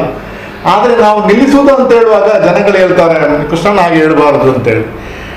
ಆದರೆ ಇದರೊಟ್ಟಿಗೆ ಹಾಗೆ ಹೇಳ್ತಾರೆ, ಆ ಮಾತು ನೀವು ಹೇಳಬಾರದು ಅಂತ ಹೇಳ್ತಾರೆ. ಆದ್ರೂ ನಿಲ್ಲಿಸುವುದು ಅಂತ ಹೇಳುವುದಿಲ್ಲ. ಆದ್ರೂ ಒಂದು ಕ್ಷೇತ್ರಕ್ಕೆ, ನಾನು ಆವಾಗ ಹೇಳಿದಾಗ, ಒಂದು ಕ್ಷೇತ್ರಕ್ಕೆ ಕರೀತಾ ಇದ್ದಾರೆ, ಪೆರಿಯಪಾಡಿ ಎಂಬಲ್ಲಿ ಶಾಸ್ತ್ರೇಶ್ವರ ದೇವಸ್ಥಾನಕ್ಕೆ. ಅದಕ್ಕೊಂದು ಹೋಗ್ಬೇಕು ಅಂತ ಹೇಳಿ ಒಂದು ಮನಸ್ಸಲ್ಲಿ ಒಂದು ಚಿಂತನೆ ಉಂಟು. ಅದೊಂದು ಕ್ಷೇತ್ರವನ್ನ ಒಂದು ವೇಳೆ ಸಾಧ್ಯತೆ ಇದ್ರೆ, ದೇವರು ಅದಕ್ಕೆ ಅನುಗ್ರಹ ಮಾಡಿದ್ರೆ, ಆ ಒಂದು ಕ್ಷೇತ್ರದ ಒಂದು ಏನಿಲ್ಲದ್ರೂ ಮಾರ್ಗದರ್ಶನ ಆದ್ರೂ ಮಾಡಬೇಕು, ಆ ಊರಿನವರೆಲ್ಲ ಒಟ್ಟು ಸೇರಿಸಬೇಕು ಎಂಬ ಒಂದು ಚಿಂತನೆ ನಮ್ಮಲ್ಲಿ ಇದೆ. ಮತ್ತೆ ಮುಂದೆ ದೇವರ ಇಚ್ಛೆ, ಅದ್ರ ಬಗ್ಗೆ ಏನು ಹೇಳಿಕೆ. ಇನ್ನೊಂದು ಸಂತೃಪ್ತಿ ವಿಷಯ ಅಂತ ಹೇಳಿ, ನೀವು ಈಗಾಗಲೇ ಹೇಳಿದಾಗ, ನರನಾಗು, ಹರನಾಗು, ಮಾನವನಾಗು, ಮಾಧವನಾಗು, ದೇಶ ಸೇವೆಯಲ್ಲಿ ತೊಡಗು ಅಂತೇಳಿ ಶಾಸ್ತ್ರವಿಧಿ ಹೇಳ್ತಾರೆ. ನಮ್ಮ ಜೀವನದಲ್ಲಿ ಇದುವರೆಗಿನ ಜೀವನ ಆ ರೀತಿ ನಡೆದಿದೆ. ನಾವು ನರನಾಗಿ ಹರನಾಗದಿದ್ರು ಇಲ್ಲಿ ಮಾನವನಾಗಿ ನಾವು ಬದುಕಿದ್ದೇವೆ, ಅದೊಂದು ಸಂತೃಪ್ತಿ. ಯಾಕೆಂತ ಹೇಳಿದ್ರೆ, ಒಂದು ನೀವು ಈಗಾಗಲೇ ನೀವು ಹೇಳಿದಾಗ, ಒಂದೊಂದು ಕ್ಷೇತ್ರದಲ್ಲಿ ಎಷ್ಟೋ ಮಹಿಳೆಯರನ್ನು ಒಟ್ಟುಗೂಡಿಸಿದ್ದೇವೆ, ಮಹಿಳಾ ಸಮಿತಿಯನ್ನು ನಿರ್ಮಾಣ ಮಾಡಿದ್ದೇವೆ, ಧಾರ್ಮಿಕವಾಗಿ ಅವರಿಗೆ ತೊಡಗಿಸಿಕೊಳ್ಳುವಂತ ಒಂದು ಅವಕಾಶವನ್ನ ಕಲ್ಪಿಸುವಂತ ಒಂದು ಯೋಗ ಭಾಗ್ಯ ನಮಗೆ ಸಿಕ್ಕಿದೆ. ಎಷ್ಟೋ ಯುವಕರನ್ನ ಧಾರ್ಮಿಕವಾಗಿ ತೊಡಗಿಸಿಕೊಂಡಿದ್ದೇವೆ, ಎಷ್ಟೋ ಯುವಕರನ್ನ ಸಮಾಜದಲ್ಲಿ ಕಾಣುವ ಹಾಗೆ ಮಾಡುವಂತ ಒಂದು ಯೋಗ ಭಾಗ್ಯ ನಮಗೆ ಸಿಕ್ಕಿದೆ. ಅದೆಷ್ಟೋ ನಮ್ಮ ಹಿರಿಯರ ಒಂದು ಆಶೀರ್ವಾದ ಸಿಕ್ಕಿದೆ. ಇದು ನಮ್ಮ ಜೀವನದಲ್ಲಿ ಒಂದು ಸಾರ್ಥಕತೆಯನ್ನ ಕಾಣುವಂತ ಒಂದು ಯೋಗ ಭಾಗ್ಯ ಅಂತ ನಾನು ಈ ಸಂದರ್ಭದಲ್ಲಿ ಸಿಕ್ಕಿದೆ. ಅದು ನಿಮಗೂ ಸಿಕ್ಕಿದೆ, ನಮಗೂ ಸಿಕ್ಕಿದೆ. ನಮ್ಮ ಒಂದು ಶಿಲಾನ್ಯಾಸ ಆಗಿ ಒಂದು ಬ್ರಹ್ಮಕಲಶ ಆಗುವಾಗ ಒಂದು ಸಾನ್ನಿಧ್ಯದಲ್ಲಿ ಎಷ್ಟು ಮೀಟಿಂಗ್ ಕರೀತೇವೆ, ಎಷ್ಟು ಮಾತಾಡ್ತೇವೆ, ಎಷ್ಟು ಜನರನ್ನು ನಾವು ಒಟ್ಟುಗೂಡಿಸ್ತೇವೆ. ಅದು ನಮ್ಮ ಜೀವನದಲ್ಲಿ ದೇವರು ಕೊಟ್ಟದ್ದು ಒಂದು ದೊಡ್ಡ ಯೋಗ ಭಾಗ್ಯ ಅಂತ ಹೇಳುವುದಕ್ಕೆ ಬಹಳ ಸಂತೋಷ ಪಡ್ತೇವೆ. ಖಂಡಿತವಾಗಿಯೂ ಅಂತಹ ಕ್ಷಣಗಳು ಸದಾ ನಮ್ಮ ಜೀವನಕ್ಕೆ ಉತ್ಸಾಹ ಮತ್ತು ಸ್ಫೂರ್ತಿಯನ್ನು ತುಂಬಿಸ್ತದೆ ಅಂತ ಹೇಳಿಕೊಳ್ಳುತ್ತಾ, ಕೊರೋನಾದಿಂದಾಗಿ ಕಾಲಘಟ್ಟದ ವೈಪರೀತ್ಯದಿಂದಾಗಿ ಸಾಕುವಂತ ಅನ್ನಿಸುವುದು ಸಹಜ. ಆದರೆ ನೀವು ಹೇಳಿದ ಹಾಗೆ ಈಗ ನಿಮ್ಮನ್ನು ಮತ್ತೊಂದು ಕ್ಷೇತ್ರ ಕೈ ಬೀಸಿ ಕರೆಯುತ್ತಾ ಇದೆ. ನನ್ನ ಅನಿಸಿಕೆಯ ಪ್ರಕಾರ ಇದು ಮತ್ತೊಂದು ಮುನ್ನುಡಿ ಅಂತ ನಾನು ಹೇಳಿಕೊಳ್ತೇನೆ, ಮತ್ತೊಂದು ಆರಂಭ ಅಂತ ಹೇಳಿಕೊಂಡು. ಮಧ್ಯಂತರದಲ್ಲಿ ಒಂದಷ್ಟು ತಡೆ ಆಯಿತು. ಆ ತಡೆಯ ನಂತರ ಮತ್ತೆ ಈ ಮುನ್ನುಡಿಯ ಮುಖಾಂತರ ನಿಮ್ಮ ಧಾರ್ಮಿಕ ಕ್ಷೇತ್ರ ಮತ್ತೆ ಚಿಗುರೊಡೆಯುತ್ತದೆ ಎನ್ನುವಂತಹ ಆ ಒಂದು ನನ್ನ ಮನಸ್ಸು ಹೇಳ್ತಾ ಇದೆ. ಖಂಡಿತವಾಗಿ ಅಂತಹ ಅವಕಾಶಗಳು, ಯೋಗ ಭಾಗ್ಯಗಳು ನಿಮಗೆ ಸಿಗಲಿ, ನಿಮಗೆ ಸಿಗುವುದಕ್ಕೆ ತೊಂದರೆ ಇಲ್ಲ. ಆದರೆ ನೀವು ಹೇಳಿದ ಹಾಗೆ ಆರ್ಥಿಕವಾದಂತಹ ಹೊಡೆತ ದೇವರು ಖಂಡಿತವಾಗಿ ಒಂದು ಕಡೆಯಿಂದ ಕೊಟ್ಟದ್ದನ್ನು ಮತ್ತೊಂದು ಕಡೆಯಿಂದ ತೆಗೆದುಕೊಳ್ತಾನೆ ಅಂತ ಹೇಳ್ತಾರೆ. ಆದರೆ ತೆಗೆದುಕೊಂಡದ್ದನ್ನು ನಮ್ಮ ತಾಳ್ಮೆಯನ್ನು ಪರೀಕ್ಷಿಸಿ ಮತ್ತೆ ಅದಕ್ಕಿಂತ ದ್ವಿಗುಣ ದುಪ್ಪಟ್ಟನ್ನು ನಮಗೆ ಮತ್ತೆ ಕೊಡ್ತಾನೆ ಅನ್ನುವಂತಹದ್ದು ನಮ್ಮ ಆಸ್ತಿಕ ಜನರ ನಂಬಿಕೆ. ಆ ನಂಬಿಕೆಯ ಹಾಗೆ ನಿಮ್ಮ ಪ್ರತಿ ಬದುಕು ಮತ್ತಷ್ಟು ಮೇಲ್ಮೆಯನ್ನು ಕಾಣಲಿ. ನಿಮ್ಮಿಂದಾಗಿ ಸಮಾಜಕ್ಕೆ ಧಾರ್ಮಿಕವಾದಂತಹ ಮಾರ್ಗದರ್ಶನ ಮತ್ತಷ್ಟು ಸಿಗಲಿ. ಮತ್ತಷ್ಟು ಧಾರ್ಮಿಕ ಕ್ಷೇತ್ರಗಳ ಜೀರ್ಣೋದ್ಧಾರ, ಬ್ರಹ್ಮಕಲಶೋತ್ಸವ ಮಾಡುವಂತಹ ಅವಕಾಶಗಳು ದೇವರು ನಿಮಗೆ ಕೊಡಲಿ ಅಂತ ಹೇಳಿಕೊಡ್ತಾ, ಮಾತುಕತೆಯ ಕೊನೆಯಲ್ಲಿ ಈ ಮಾತುಕತೆಗೆ ಬಂದು ನಮ್ಮನ್ನೊಂದಿಗೆ ಇಷ್ಟು ಹೊತ್ತು ಸಹಕರಿಸಿದ್ದಕ್ಕಾಗಿ ನಿಮಗೆ ನಮ್ಮ ಎಲ್ಲ ವೀಕ್ಷಕ ಬಂಧುಗಳ ಪರವಾಗಿ ವಂದನೆಗಳನ್ನು ಸಲ್ಲಿಸ್ತಾ ಇದ್ದೇನೆ. ವಂದನೆಗಳು. ಹೊಸಕುರಲ್ ಟಿವಿ ವಾಹಿನಿಯ ಎಲ್ಲ ಪ್ರೇಕ್ಷಕ ವರ್ಗದರಿಗೂ, ಎಲ್ಲ ಬಂಧುಗಳಿಗೂ ವಂದನೆಗಳು, ಅಭಿನಂದನೆಗಳು.